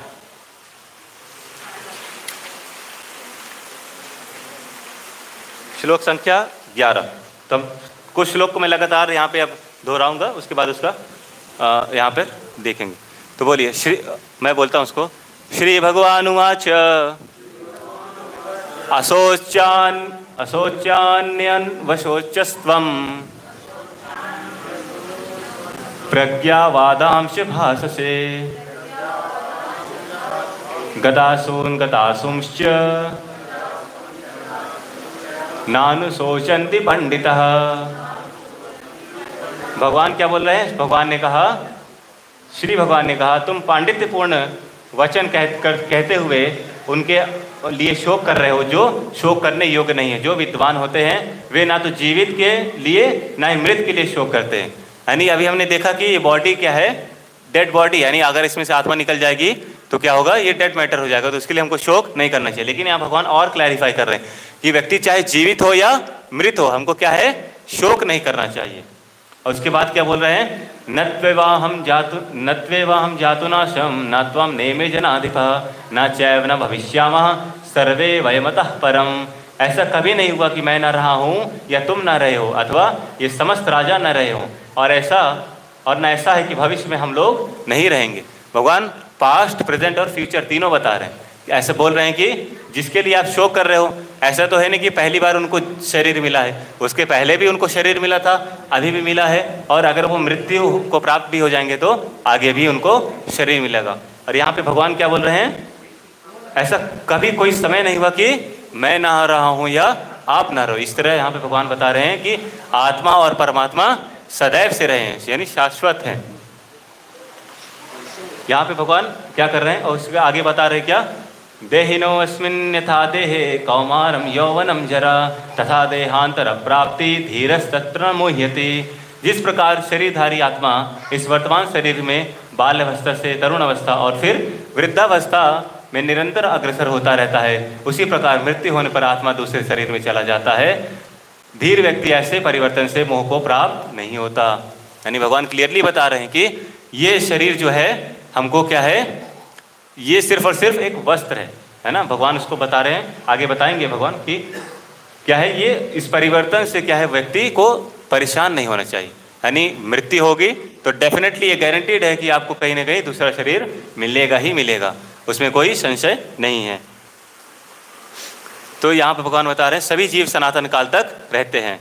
पिछले श्लोक से संबंध अर्जुन तर्क दे सकते हैं, हालांकि आत्मा शाश्वत है लेकिन शरीर आत्मा से संबंधित है, और इस प्रकार से शरीर स्नेह की वस्तु बन जाता है ना। किसको किसको अपने शरीर से मोह है, या कह सकते हैं प्रेम है, सभी को अपने शरीर से प्रेम रहता है, यहाँ तक कि अपने बच्चों से भी रहता है ना, क्योंकि हम उनको जन्म देते हैं, उनको पालते हैं, और कहीं ना कहीं उनके प्रति बहुत अच्छा एक अफेक्शन रहता है ना। तो ये सही है कि गलत है, सही है, किनको लगता है सही है, सही नहीं है, लेकिन फिर भी यही असमंजस सबको रहता है कि सही तो नहीं है, हमको पता है कि सही नहीं है, लेकिन नहीं सही है, अफेक्शन होने में कोई बुराई नहीं है, लेकिन हमको ये जानना चाहिए कि जो बॉडी है कैसे मिली, हमको भगवान की कृपा से मिली। जब हम इस शरीर का सही लक्ष्य जानेंगे तब वो सही पाइने में रहेगा। लेकिन अगर हम सिर्फ और सिर्फ इस उद्देश्य जानेंगे कि हमको अच्छा डेकोरेशन करना है, हम इस शरीर को अच्छा वस्त्र पहने, अच्छा मेकअप वगैरह करें। तो ये कहीं ना कहीं थोड़ा बॉडीली कॉन्सेप्शन, यानी शारीरिक स्तर पर जब तक हमारी चेतना रहेगी वो गलत है। लेकिन हम ये जानें ये शरीर हमको मिला है किस लिए मिला है, जब इस शरीर का वास्तविक उद्देश्य पूरा करेंगे तब उसमें गलत नहीं है। अब चूंकि बच्चों का जन्म हुआ है, अब हमारी जिम्मेदारी भी है, ड्यूटी भी है कि हमको उनका अच्छे से टेक केयर करना है। लेकिन हमको ये जानकर करना है कि हमको उनको कृष्ण भावना भावित बनाना है, यानी उनको कृष्णा कॉन्शियस बनाना है, ताकि वो अपने जीवन का अपना जीवन सार्थक कर सके। तब वो सही है। अगर सिर्फ और सिर्फ उनको मटेरियल एजुकेशन दे रहे हैं, आध्यात्मिक ज्ञान नहीं दे रहे, तब हम कहीं ना कहीं गलत कर रहे हैं, है ना। क्योंकि वो भी क्या करेंगे, एक बहुत ज़्यादा इतने आसक्ति में पड़ जाएंगे कि वो आगे निकल नहीं पाएंगे, यानी आध्यात्मिक उन्नति नहीं कर पाएंगे। तो ये माता पिता का ही कहीं ना कहीं उनका रिस्पॉन्सिबिलिटी है कि उनको आध्यात्मिक ज्ञान देना। जनरली देखते हैं कि बच्चे को सिर्फ और सिर्फ पेरेंट्स भौतिक ज्ञान की तरफ ही बढ़ाते हैं, यानी school education, college and then फिर कॉलेज लाइफ, फिर मैरिज करो, फिर आगे बहुत सारे एक्सपेक्टेशन रखते हैं। लेकिन कभी भी उनको जय श्री श्री राधा माधव जी की जय, जगन्नाथ बलदेव सुभद्रा महारानी की जय, श्री श्री गौर निताय की। तो ये पेरेंट्स की रिस्पॉन्सिबिलिटी है कि उनको आध्यात्मिक ज्ञान प्रदान करें। ये हमने श्लोक कर लिया। और उसके बाद फिर आगे है मात्रा स्वस्थ कौन्तेय शीतोष्ण सुख दुःखदा आगम पायिनो नित्यम असताम स्थितिक्षस्व भारत। हे कुंती पुत्र, सुख तथा दुख का क्षणिक उदय तथा काल क्रम में उनका अंतर्धान होना सर्दी तथा गर्मी की ऋतुओं के आने जाने के समान है। हे भरतवंशी, वे इंद्रिय बोध से उत्पन्न होते हैं और मनुष्य को चाहिए कि अविचल भाव से उनको सहन करना सीखे। क्या बोल रहे हैं भगवान? सुख दुख तो आएंगे ही, है ना, अभी आगे और आएगा। यानी जो सारी चीज़ें हमारी उलझने बाधाएं जीवन में आती हैं, सब क्या है, ऋतुओं के समान है। ऋतु आती है, थोड़े समय रहती है। अभी गर्मी चल रही है तो हम सब गर्मी से परेशान है ना। अलग अलग साधन ढूंढते हैं कि थोड़ा कूलर हो, एसी हो, लेकिन फिर उसके बाद क्या होता है, बरसात आ जाती, फिर वही चीज़ें, फिर और टेंशन बढ़ जाती कि अभी कूलर को मेंटेन करना और दिक्कत है ना, इसमें कीड़े मकोड़े जमा होंगे, है ना। तो भगवान यही बता रहे हैं कि आप क्या है, मौसम जैसे बदलते रहते हैं उसी तरह हमारे जीवन में जो अलग अलग बाधाएं आती हैं, अलग अलग परिस्थिति आती है, उसको क्या करो, सहन करना सीखो, है ना। सहन करने से क्या होगा, हम ज़्यादा फैसिलिटीज़ के प्रति डिपेंड नहीं होंगे, है ना, ज़्यादा सुविधाओं पर निर्भर नहीं करेंगे हम। तो जब हम सहन करना सीख लेंगे तो हमको फिर दिक्कत नहीं होगी।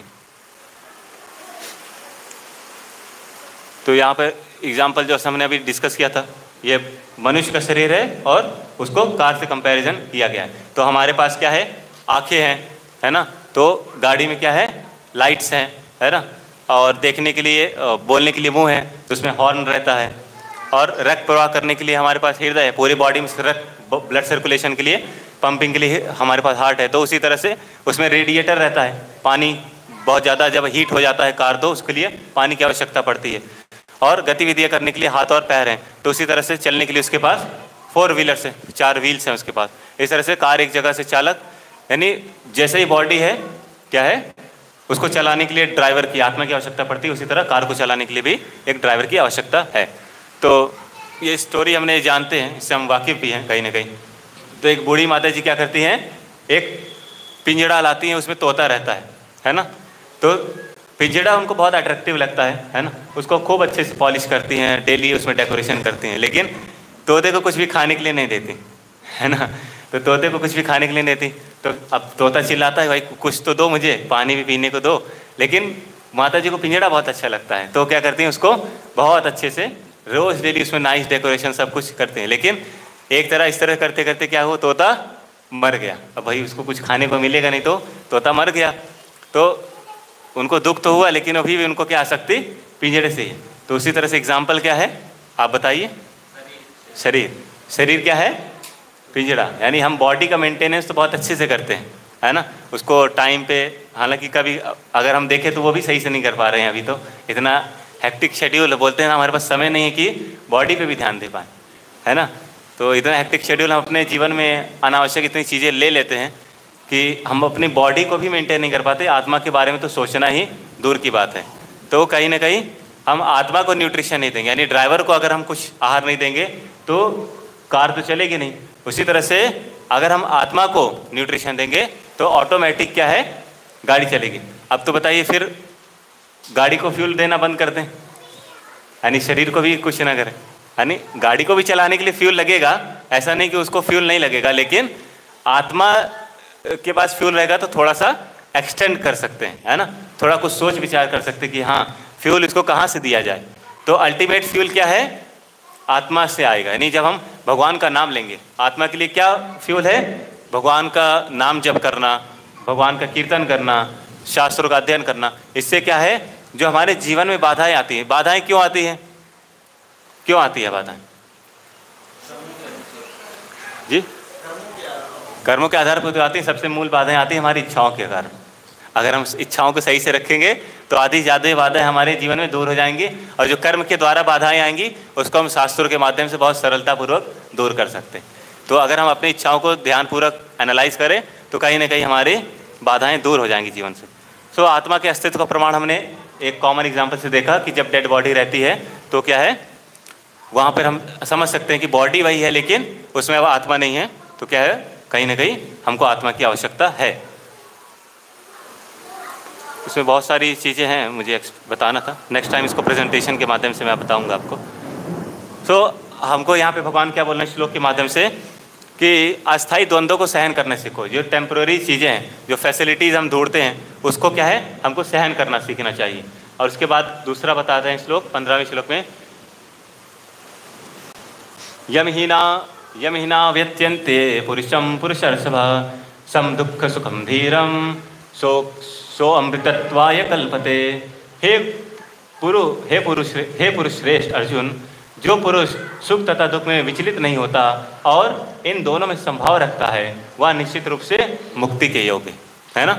मुक्ति के योग कौन है, जो सुख को भी एक्सेप्ट करे और दुख को एक्सेप्ट करे। तो जनरली जब सुख आता है तो हमको लगता है कि हमने किया, हमने मेहनत की, इसलिए हमको सुख मिल रहा है। लेकिन जब दुख आता है तो हम सीधे एक ही, हमको सबसे पहला आंसर आता है, भगवान आप इतना कष्ट क्यों दे रहे हैं मुझे। लेकिन जब सुख आता है तो हम ये प्रश्न नहीं करते, हम बोलते हैं कि हमने इतनी मेहनत की है तो बैटरी खत्म, ठीक है, समय भी हो गया, मैं 5 मिनट थोड़ा सा कंक्लूड करूँ। तो यही है कि यहाँ भगवान पहले से बता रहे हैं क्या, आपको क्या करना चाहिए, समभाव रखना चाहिए। जब आपके पास सुख आए तो भी आपको भगवान का स्मरण करना चाहिए, दुख आए तो भी आपको भगवान का स्मरण करना चाहिए। अगर हम दुख आता है भगवान के पास जाते हैं, सुख आता है तब नहीं जा रहे, तो कहीं ना कहीं हम चीटिंग कर रहे हैं, है ना। तो हमको समभाव रखना चाहिए, अगर दुख आ रहा है तो उसको भी एक्सेप्ट करें और दुख आ रहा है तो उसको भी एक्सेप्ट करें, है ना। वो एक कहावत भी है ना, दुख में सुमिरन सब करे, दुख में करे ना कोई, है ना। तो वही चीज़ है। फिर आगे बहुत महत्वपूर्ण श्लोक बता रहे हैं भगवान, किस लिए बता रहे हैं, ताकि अर्जुन जी जिन्होंने बोला था ना ये सब क्या है, सबको मारना उचित नहीं है, तो यहाँ भगवान बता रहे हैं क्या, श्लोक संख्या खोलिए 20, यहाँ पे बता रहे हैं भगवान, न जायते मृते वा कदाचिन नायं भूत्वा भवति वन भूयः अजो नित्यं शाश्वतोऽयं पुराणो न हन्यते हन्यमाने शरीरे। तो भगवान यहाँ बोल रहे हैं क्या, श्लोक संख्या 20, हाँ। तो आत्मा के लिए किसी भी काल में ना तो जन्म है ना मृत्यु, वह ना तो कभी जन्मा है न जन्म लेता है और न जन्म लेगा, वह अजन्मा है, नित्य शाश्वत तथा पुरातन है, शरीर के मारे जाने पर वह मारा नहीं जाता। अब कोई कह सकते हैं भगवान कह रहे हैं, ये तो भगवान वाली क्वालिटी बता रहे हैं कि आत्मा अजन्मा है ना। तो यहाँ क्लियरली भगवान बोल रहे हैं कि आत्मा को क्या है, आत्मा का कभी जन्म नहीं होता है, यानी जब से भगवान है तब से आत्मा भी है। हम सिर्फ हमको लगता है ये शरीर हमने प्राप्त किया है और यही एकमात्र जीवन है, लेकिन यहाँ पे भगवान क्लियरली बता रहे हैं कि ये शरीर के नष्ट होने से क्या है, कभी भी आत्मा नष्ट नहीं होती, सिर्फ और सिर्फ क्या होता है, देहांतरण हो जाता है। यानी कि देहांतर बोलते भी है ना, देहांत हो गया, यानी ये शरीर का अंत हो गया। इसका ये मतलब नहीं कि आत्मा का अंत हो गया, आत्मा कभी भी मरती नहीं है। तो उसी तरह से कठोपनिषद में भी इसी तरह श्लोक एक है, क्या है श्लोक, न जायते मृते वा विपश्चिन् नायं कुतश्चिन् बभूव कश्चित् अजो नित्या शाश्वतोऽयं पुराणो न हन्यते हन्यमाने शरीरे। तो श्लोक मिलता जुलता है, थोड़ा सा डिफरेंस है उसमें। क्या है, इस श्लोक का अर्थ तथा तात्पर्य भगवद गीता के श्लोक जैसा ही है, किंतु इस श्लोक में एक विशिष्ट शब्द है, क्या, विपश्चित का प्रयोग हुआ है, जिसका अर्थ है विद्वान या ज्ञानमय। तो हमको क्या करना चाहिए? आत्मा ज्ञान से, आत्मा ज्ञान से या चेतना से सदैव पूर्ण रहता है। यानी जो आत्मा है उसके पास ज्ञान रहता है ना। जनरली हम अपना जीवन किस आधार पे जीते हैं? मन के आधार पे जीते हैं, है ना। हम बोलते हैं कि हमारा भी ये मन नहीं कर रहा है कार्य करने का, ये अभी इच्छा नहीं हो रही। तो मन का आनंद क्या है? मन सिर्फ और सिर्फ क्या करता है? थिंकिंग, फीलिंग एंड विलिंग, है ना। वो सिर्फ और सिर्फ इन्हीं तीनों चीज़ों पे आधारित रहता है। और कैसे? सिर्फ और सिर्फ सोचता रहता है कि अभी कभी मेरा मन कर रहा है, कभी नहीं कर रहा है ना। और उसको क्या है? आनंद की प्राप्ति चाहिए। तो अभी इस चीज़ में आनंद आ रहा होता है कभी, और कभी उसी चीज़ में उसको आनंद नहीं होता है। यानी ओवरऑल मन का अगर आप स्वभाव थोड़ा सा समझेंगे तो आपको कोई कहीं का छोड़ेगा नहीं, है ना। जब आप प्रसन्न रहेंगे तो आपको बोलेगा कि क्यों प्रसन्न हो, है ना। आपको दुख का अनुभव कराएगा। और जब आप दुख रहोगे तो बोलेगा कि जीवन में कुछ थोड़ा तो प्रसन्न रहो, है नहीं। मन ही क्या है? हमको परेशान करता रहता है और तमाम साधन ढूंढता है कि कहीं ना कहीं हमको इंद्रिय सुख मिले। यानी इंद्रियां जो 5 सेंसेस हमको मिली हैं, आँख, जीवा, नाक या हाथ, है ना। इस प्रकार से क्या है? इंद्रिय सुख की प्राप्ति वो मन करना चाहता है, लेकिन कभी भी क्या है? उसको सेटिस्फैक्शन नहीं मिलता। और कभी भी हम बुद्धि का सुनते नहीं। क्यों नहीं सुनते? क्योंकि बुद्धि अभी उतनी तीव्र नहीं। हरे कृष्ण। बुद्धि उतनी अभी तीव्र नहीं है, इस कारण से। तो इंटेलिजेंस को हमको क्या है? शार्प करना पड़ेगा। अगर इंटेलिजेंस शार्प हो जाएगी हमारी, तब हम मन को उस पर हावी कर पाएंगे और सही निर्णय ले पाएंगे। जीवन में हम सही निर्णय इसलिए भी नहीं ले पाते क्योंकि मन, हरे कृष्ण हरे कृष्ण,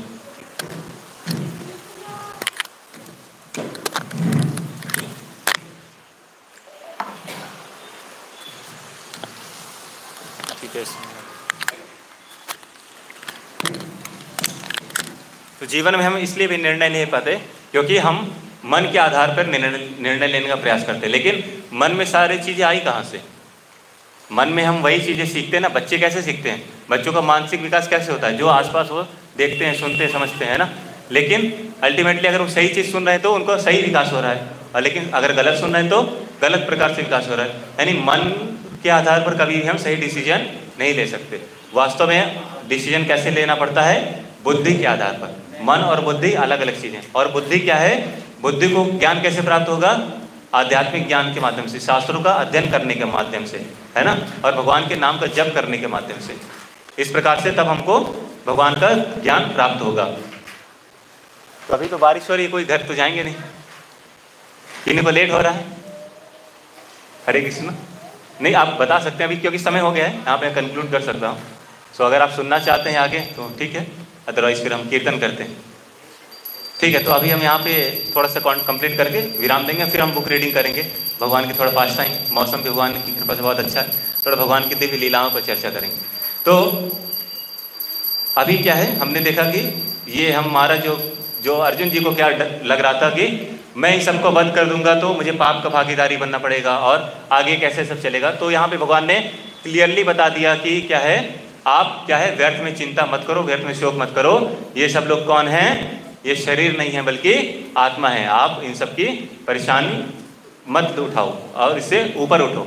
और भगवान बता भी रहे हैं कि उनका ऐसा नहीं कि आज ही वो मृत्यु को प्राप्त हो जाएंगे तो आगे जन्म नहीं लेंगे, है ना। भगवान ये सारी चीज़ें क्लियर कर रहे हैं।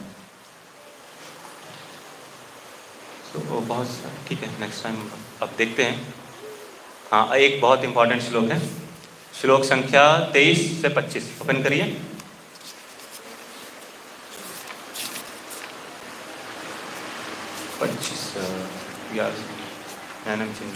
हाँ, यस 23, सॉरी, पेज नंबर 81। तो बोलिए इसको। नैनम छिन्दन्ति शस्त्राणि नैनम दहति पावक न चैनम क्लियते यन्त्यापो न शोष्यति मारुतः। आगे बोलिए, आगे भगवान। यस, अच्छेदो अयम अद्याहो यम क्लेद्यो अशोष्य एव च, क्लेद्यो अशोष्य एव च नित्या सर्वगतः स्थारुण अचलो अयम सनातना। ये बहुत महत्वपूर्ण श्लोक है, इसको देखिए, इसका मीनिंग क्या है बता रहे हैं भगवान। यह आत्मा ना तो कभी किसी शास्त्र द्वारा खंड खंड किया जा सकता है ना। आत्मा को कभी भी काटा नहीं जा सकता, है ना। ना अग्नि द्वारा जलाया जा सकता है, न जल द्वारा भिगोया जा सकता है, ना वायु द्वारा सुखाया जा सकता है। यह आत्मा अखंडित तथा अघुलनशील है, ना तो इसे जलाया जा सकता है, ना ही सुखाया जा सकता है, यह शाश्वत सर्वव्यापी अविकारी स्थिर तथा सदैव एक सा रहने वाला है ना। तो अब हमको भय किस लिए रहता है, किस चीज़ का भय रहता है हमको? मृत्यु का, कि कहीं हम मृत्यु को प्राप्त न हो जाए। लेकिन यहाँ भगवान क्लियरली बोल रहे हैं क्या, भाई आप क्या हो? आत्मा हो, आप ऑलरेडी अमर हो, आपको चिंता करने की आवश्यकता है ही नहीं। यानी ऐसा कभी समय नहीं रहा कि मैं ना रहा हूँ या आप ना रहो। और फिर आगे बता रहे हैं क्या कि आत्मा किस प्रकार से अमर है। अभी देखिए हम देख रहे हैं ना कि भगवान की जो चीज़ें हैं कभी भी डिस्ट्रॉय नहीं हो सकती। अभी बहुत ट्रेंड में है क्या, जो अभी प्लेन क्रैश हुआ तो उसमें देख रहे हैं ना कि भगवान भगवद गीता सेफ है पूरी तरह से, है ना। जहाँ पे बहुत सारे लोहे भी पिघल गए लेकिन भगवद गीता सेफ है। इस तरह से हम देख सकते हैं कि जो प्रमाणिकता भी यहाँ पे प्रूफ हो रही है और भगवान की दिव्यता भी पूरी तरह से हमको देखने को मिल रही है कि भगवान की जो चीज़ें हैं क्या है, अविनाशी, कभी भी उनका नाश नहीं होता। चाहे वो भगवान के भक्त हो या भगवान की कोई भी वस्तु हो, कभी भी नष्ट नहीं हो सकती। तो अभी यहाँ पर हमने दो चीज़ें देखी, हमने जी देखा, जी फॉर गुरु, है ना, गुरु के बारे में। फिर देखा हमने आइडेंटिफिकेशन, यहाँ पे भगवान ने बता दिया ना हम ये शरीर नहीं बल्कि आत्मा है। अब आगे का पार्ट क्या है, T, T for two duties, और इसके बाद ए भी देखेंगे। तो यहाँ हमने दो पार्ट देखा, नेक्स्ट सेशन में हम दो पार्ट्स देखेंगे, ठीक है। अगर यहाँ तक के नहीं भक्तों कोई प्रश्न है तो लेंगे, एंड कोई फीडबैक कमेंट, ठीक है। यहाँ पर हम विराम दे रहे हैं। बहुत सारी चीज़ें हैं कंटिन्यू करने के लिए, लेकिन फिर नेक्स्ट सेशन में करेंगे। इस प्रश्न तो आप सबने जो भी सीखा या कुछ आपको प्रश्न है उससे देख सकते हैं। तो यहाँ पे अभी भगवान ने उनके एक डाउट को क्लियर किया। कौन सा डाउट? कि सामने वाले लोगों को मैं मृत्यु कैसे मतलब कैसे मारूं, है ना। यहाँ पे भगवान क्या जस्टिफाई कर रहे हैं, ये सब शरीर नहीं बल्कि आत्मा है, आप बिना वजह शोक ना करें, ठीक है। हरे कृष्ण। प्रश्न बताइए किन्हीं के, माता जी से, प्रभु जी से।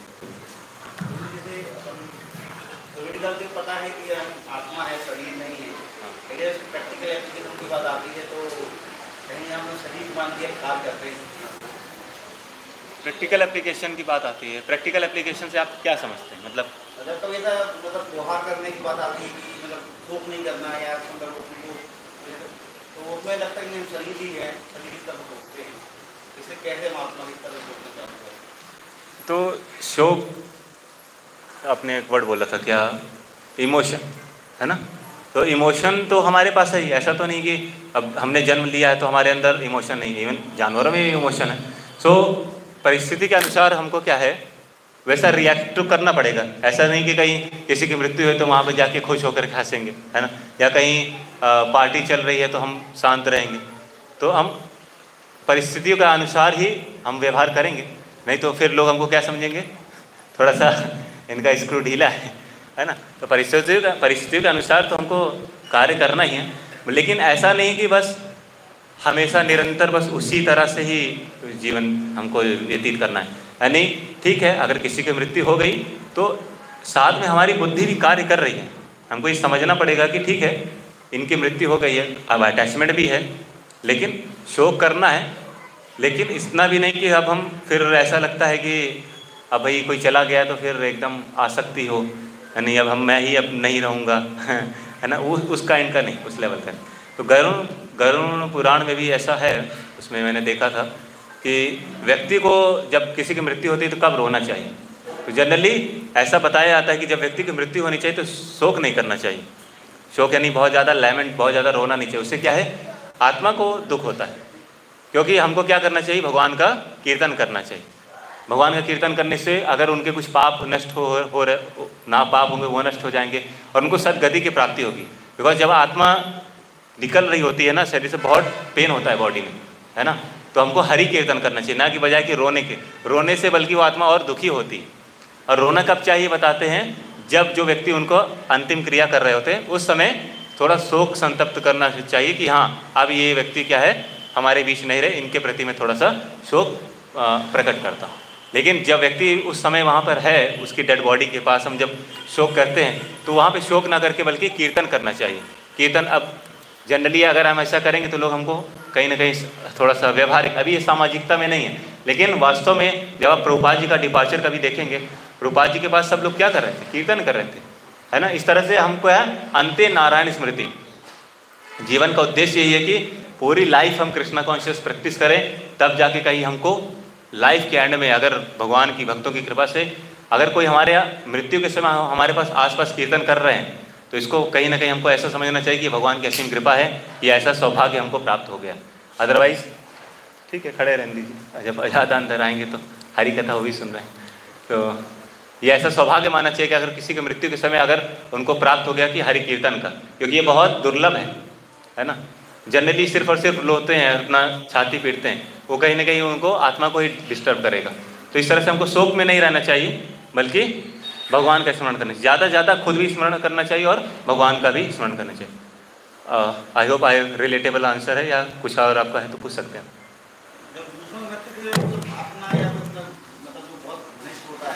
हाँ, वही इसीलिए तो बताया जाता है, शिक्षाएं इसीलिए तो हैं। भगवद गीता का नित्य अध्ययन करते रहेंगे, भागवतम का नित्य अध्ययन करेंगे, तो हमको अपनी लाइफ को ऐसा जीना चाहिए। ये सब कुछ जो है सिर्फ और सिर्फ क्या है? कृष्ण का है। जब सब कृष्ण का है तो कृष्ण कभी भी दे सकते हैं और कभी भी ले सकते हैं, तब हम व्यथित नहीं होंगे। भगवान बोल रहे हैं ना कि हर चाहे सुख हो या दुख हो, उसमें क्या है? समभाव रखो। लेकिन इसको क्या है? प्रैक्टिस करना पड़ेगा। क्योंकि हमको प्रैक्टिस नहीं है, इसलिए हमको ऐसा लगता है कि बहुत ज़्यादा पेनफुल है। लेकिन हम धीरे धीरे प्रैक्टिस करेंगे। जब अपनी लाइफ में आप ऐड करिए, धीरे धीरे प्रैक्टिस करिए छोटी छोटी चीज़ों को। जैसे सबसे पहले हम क्या सिखाते हैं? भगवान को भोग लगा के खाना। तो उससे क्या होता है? हमारा जो भोजन रहता है वो पाप से मुक्त हो जाता है। यहाँ पे मैं एक बहुत इंपॉर्टेंट बताने वाला था, अब इसको क्लियर कर देता हूँ। श्रीमद् भागवतम में एक श्लोक है क्या? गुरुन् स सस्यात् स्वजनो न सस्यात्, पिता न सस्यात् जननी न सस्यात्, दैवम न तस्यान् पतिस्यान् न मोच्येद्य समुपेत मृत्युम। इसका मीनिंग क्या है मैं क्लियर कर रहा हूँ। One who can not deliver his dependence from the path of repeated birth and death should never become a spiritual master, a father। सुनिए, प्रश्न किया तो आंसर सुनिए। हरे कृष्ण, आपके ही प्रश्न का उत्तर कर रहा हूँ श्लोक के माध्यम से। तो क्या बोल रहे हैं? One who can not deliver his dependence from the path of repeated birth and death should never become a spiritual master. गुरु नहीं बनना चाहिए, a father, a husband, a mother और अ वर्शिपेबल डेमीगॉड, यानी देवी देवता। क्या बोल रहे हैं कि जो हमारे आश्रित हैं, अगर हम उनको जन्म मृत्यु के चक्र से निकाल नहीं सकते तो उनको क्या नहीं बनना चाहिए? गुरु नहीं बनना चाहिए, पिता नहीं बनना चाहिए, पति नहीं बनना चाहिए, माता नहीं बनना चाहिए, इवन देवी देवता भी नहीं बनना चाहिए। ये श्रीमद् भागवतम का 5वें स्कंद का 5वें अध्याय का 18वां श्लोक है। तो अब सोचिए क्या है। तो इस तरह से कोई कहेगा कि ठीक है, अब तो फिर कुछ करना ही नहीं, अब इतनी योग्यता तो हमारे अंदर है नहीं, तो अब क्या करें? पिता भी ना बने, गुरु भी ना बने, माता भी ना बने, तो है ना। तो बनना है, लेकिन कहीं न कहीं क्या करना है? उनको आध्यात्मिक शिक्षा देते हुए, भक्ति की शिक्षा देते हुए, जन्म मृत्यु के बताना, उनको बताना पड़ेगा कि ये क्या है? जन्म मृत्यु क्या है? एक व्याधि है। जन्म मृत्यु क्या है? प्रॉब्लम है, आपको उससे निकलना है। जन्म का उद्देश्य यही है कि आप क्या है? इस चक्र से निकलो, इस लूप से निकलो, है ना। अगर कोई माता पिता अगर उनको नहीं बता रहे अपने बच्चों को, कहीं ना कहीं वो उनको चीट कर रहे हैं। तो ये स्पिरिचुअल एजुकेशन उनको देना जरूरी है, ये पेरेंट्स की रिस्पॉन्सिबिलिटी है। और एक श्लोक और है, फिर कपिल भगवान तीसरे स्कंद में बताते हैं क्या? अथ यो गृह मेधियान धर्मान एवावशन गृहे कामान अर्थम च धर्माम स्वान दोग्धि भूयः पिपर्तितान। तो यहाँ पे ग्रस्तों का धर्म बताया गया क्या? The personality of God it said the person who lives in the centre of household life derives material benefit by performing religious rituals and thereby he fulfills his desire by economic development and sense gratification. Again and again he acts the same way. तो यहाँ पर अभी ये भगवद गीता का अध्याय close हो चुका है, आपके प्रश्न का उत्तर मैं यहाँ से कर रहा हूँ। तो यहाँ पे बता रहे हैं क्या? हाउस होल्ड यानी जो गृहस्थ है। तो अब बताइए गृहस्थ का मतलब क्या होता है? आपके अनुसार क्या होता है बताइए? गृहस्थ का मतलब क्या होता है? कौन होते हैं गृहस्थ? बताइए, ऐसे कोई थोड़ा बहुत जो भी आइडिया आपको, ऐसा कोई दिक्कत नहीं, सही गलत जो भी आपको आता है। गृहस्थ यानी मोटा मोटा जाने तो जिनका विवाह हो गया वो गृहस्थ हो गए। अगर मैं आपको शास्त्र के अनुसार बताऊंगा तो आप थोड़ा सा कहीं थोड़ा सा आपको डर लगेगा कि आप वास्तव में गृहस्थ हैं या नहीं। 2 वर्ड होता है एक्चुअल में शास्त्रों के अनुसार। एक गृहस्थ होता है, ग्रह मेधी जानते हैं, कोई वर्ड सुने, ग्रह मेधी, ग्रह मेधी, हाँ बहुत ज़्यादा आसक्त जो होते हैं तो उनको ग्रह मेधी। तो शादी होना मतलब गृहस्थ नहीं होते, शादी होने का मतलब गृहस्थ नहीं हो। शादी हो गया, हमारे पास अच्छा परिवार है, वो गृहस्थ नहीं होते। गृहस्थ का मतलब हो गया जब तक परिवार में भगवान श्री कृष्ण सेंटर में नहीं है तब तक वास्तव में आप अभी गृहस्थ नहीं है, बल्कि वो क्या ग्रह मेधी। यहाँ क्या बोल रहे हैं भगवान, क्या बोल रहे हैं, the person who lives in the centre of household drives material benefit, यानी भौतिक चीज़ों का आनंद ले रहे हैं और बाय परफॉर्मिंग रिचुअल्स, यानी बहुत ज़्यादा धार्मिक अनुष्ठान कर रहे हैं और अनुष्ठान से क्या कर रहे हैं, वो लाभ ले रहे हैं अपनी इच्छाओं का पूर्ति, इकोनॉमिक डेवलपमेंट, यानी कहीं ना कहीं आर्थिक विकास के प्रति, और इंद्र तृप्ति, सेंस ग्रेटिफिकेशन। तो क्या कर रहे हैं वो बार बार क्या है, सिर्फ और सिर्फ इसी जन्म मृत्यु में पड़े रहेंगे। Because there are 2 kinds of household, one is called grihamedhi and the other is called, the objective of grihamedhi is sense gratification, यानी इंद्र तृप्ति करना, एंड द ऑब्जेक्टिव ऑफ गृहस्थ इज सेल्फ रियलाइजेशन। तो गृहस्थ वो होते हैं जो आत्म साक्षात्कार के प्रति जागरूक है, यानी वो प्रश्न जानते हैं, उसको उनको उत्तर पता है कि who am I, to whom I belong and what is the purpose of life. यहाँ पे बता रहे हैं कि द ऑब्जेक्टिव ऑफ गृहस्थ is self realisation. Here the Lord is speaking about the Grahamedhi, the person who wants to remain in this material world. His activity is to enjoy material benefit by performing rituals for economic development. यानी जो व्यक्ति इसी भौतिक संसार में रहना चाहता है और आनंद करना चाहता है, वो क्या है, वो इंद्र तृप्ति में ही लगा रहेगा और उसको क्या बोलते हैं, ग्रहमेधी बोलते हैं। His activity is to enjoy material benefit by performing rituals, okay, economic development, and thereby ultimately satisfy the senses. यानी केवल इंद्रियों को संतुष्ट करना ही, और इंद्रियां क्या है, टेम्परेरी हैं, तो शरीर के साथ साथ ये इंद्रियां भी नष्ट हो जाएंगी, यानी वो अपना पूरा जीवन सिर्फ और सिर्फ इंद्र तृप्ति में व्यतीत कर देते हैं और पूरा जीवन नष्ट कर देते हैं। तो उससे क्या होगा, उनको कोई आत्म साक्षात्कार की प्राप्ति नहीं होगी और फिर से उनको इसी जन्म मृत्यु के चक्र में पड़ना पड़ेगा। तो he does not want anything more, such a person works very hard throughout his life to become very rich and eat very nicely and drink. By giving some charity for pious activity, he can go to higher planet. Generally लोगों को देखा जाता है, अमीर लोग क्या करते हैं, आप उनके पास जाइए तो आपको धन बहुत दे देंगे, लेकिन आप उनको बोलिए कि आप क्या है, भगवान का नाम जप करिए, बोलेंगे ये हमसे नहीं होगा, बिकॉज वो गलत कार्यों में लगे हुए हैं और उनको पता है कि कहीं अगर भगवान का नाम एक्सेप्ट कर लेंगे तो हम ये गलत कार्य नहीं कर पाएंगे। लोगों को ये दिक्कत नहीं है कि वो अच्छा कार्य कर सकते हैं कि नहीं, कर सभी सकते, लेकिन वो गलत कार्य को छोड़ना नहीं चाहते। उनको डर लगता है कि भगवान का नाम लेंगे तो मैं गलत कार्य नहीं कर पाऊंगा। अंदर से फिर आत्मा की आवाज़ आएगी और फिर डर लगेगा कि हमको क्या है, कहीं ना कहीं गलत नहीं कर, फिर वो अच्छे बन जाएंगे। लोगों को अच्छे बनने से डर लगता है आजकल, नहीं, ज़्यादातर लोगों से को आप ऑब्जर्व करिए तो लोग बुरे बनना चाहते हैं, है ना। अगर किसी ने किसी को थोड़ा सा थप्पड़ मार दिया तो इमीडिएट रिएक्शन आएगा कि थोड़ा सा टॉलरेंस नहीं ना। तो जनरली आजकल लोग बुरे बनना चाहते हैं, इवन कभी कभी पेरेंट्स भी सिखाते हैं कि आप क्या हो, थोड़ा सा स्ट्रिक्ट रहो, आप बुरे बनो, बिल्कुल भी टॉलरेट मत करो। अगर कोई एक थप्पड़ मार के आए तो आप उसको 4 अच्छे से लात गुस्सा मार के आओ, तब बराबर, तब आप कहीं मतलब उनको बोल जीतना सिखाते हैं। वो ये नहीं सिखाते कि कभी कभी हार में भी जीत है, या उनको थोड़ा सा और भी शिक्षाएँ देनी चाहिए। और ऐसा भी नहीं कि कोई हमको मार रहा है तो हम सीधे मार खा के चले आए। भगवान भी ऐसा, यहाँ पर भगवान खुद एनकरेज कर रहे हैं कि आप क्या करो, 1-2 गुस्से नहीं करो, बल्कि पूरी सेना को ही आप निपटा दो। यहाँ पे अर्जुन जी को भी एनकरेज कर रहे हैं, लेकिन कारण हमको जानना चाहिए, क्या कारण है उसका।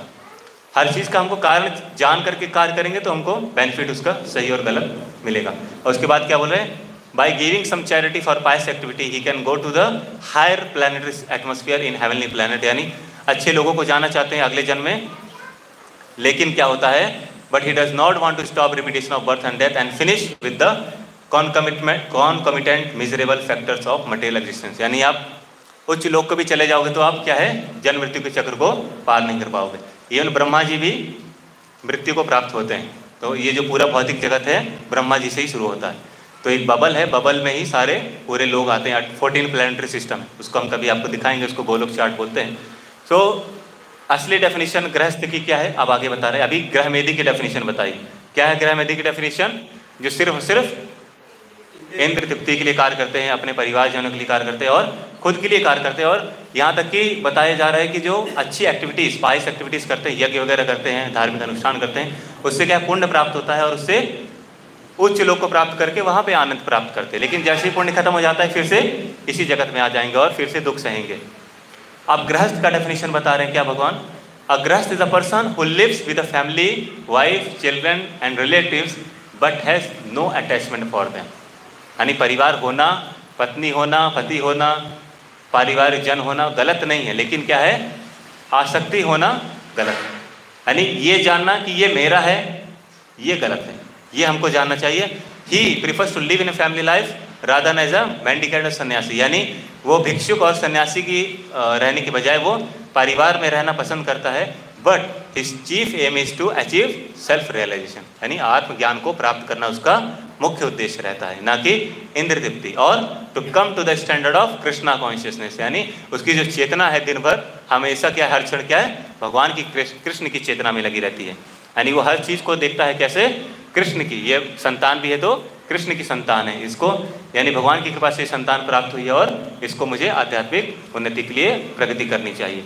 और भगवान कपिल क्या बोल रहे हैं? Lord Kapil is speaking about the grihamedhi who have made their aim the materialistically prosperous life which they achieve the sacrificial ceremony by charity and by good work.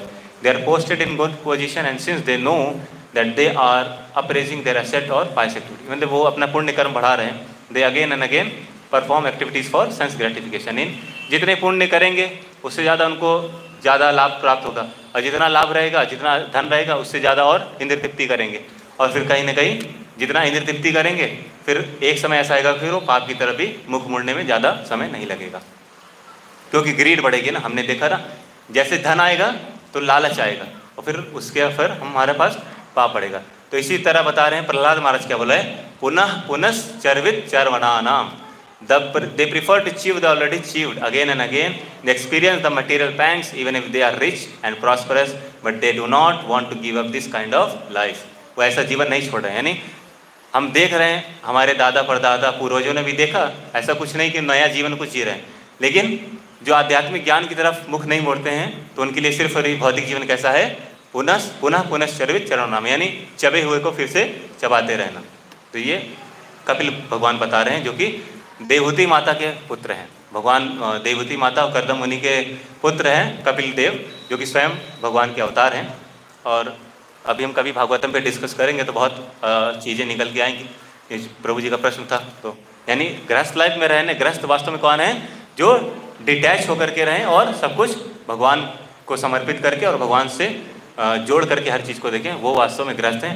Otherwise वो क्या है, ग्रह मेधी है ना। ये चीज़ों को समझना चाहिए और बहुत सी चीज़ें एक्सप्लेन करने की हैं, अभी समय भी हो गया है, ठीक है।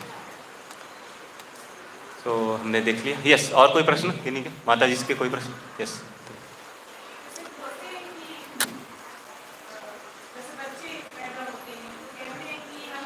संचित प्रभु जी, एक मिनट, लाइव को क्लास हो चुकी है। यस माता जी, आपका प्रश्न।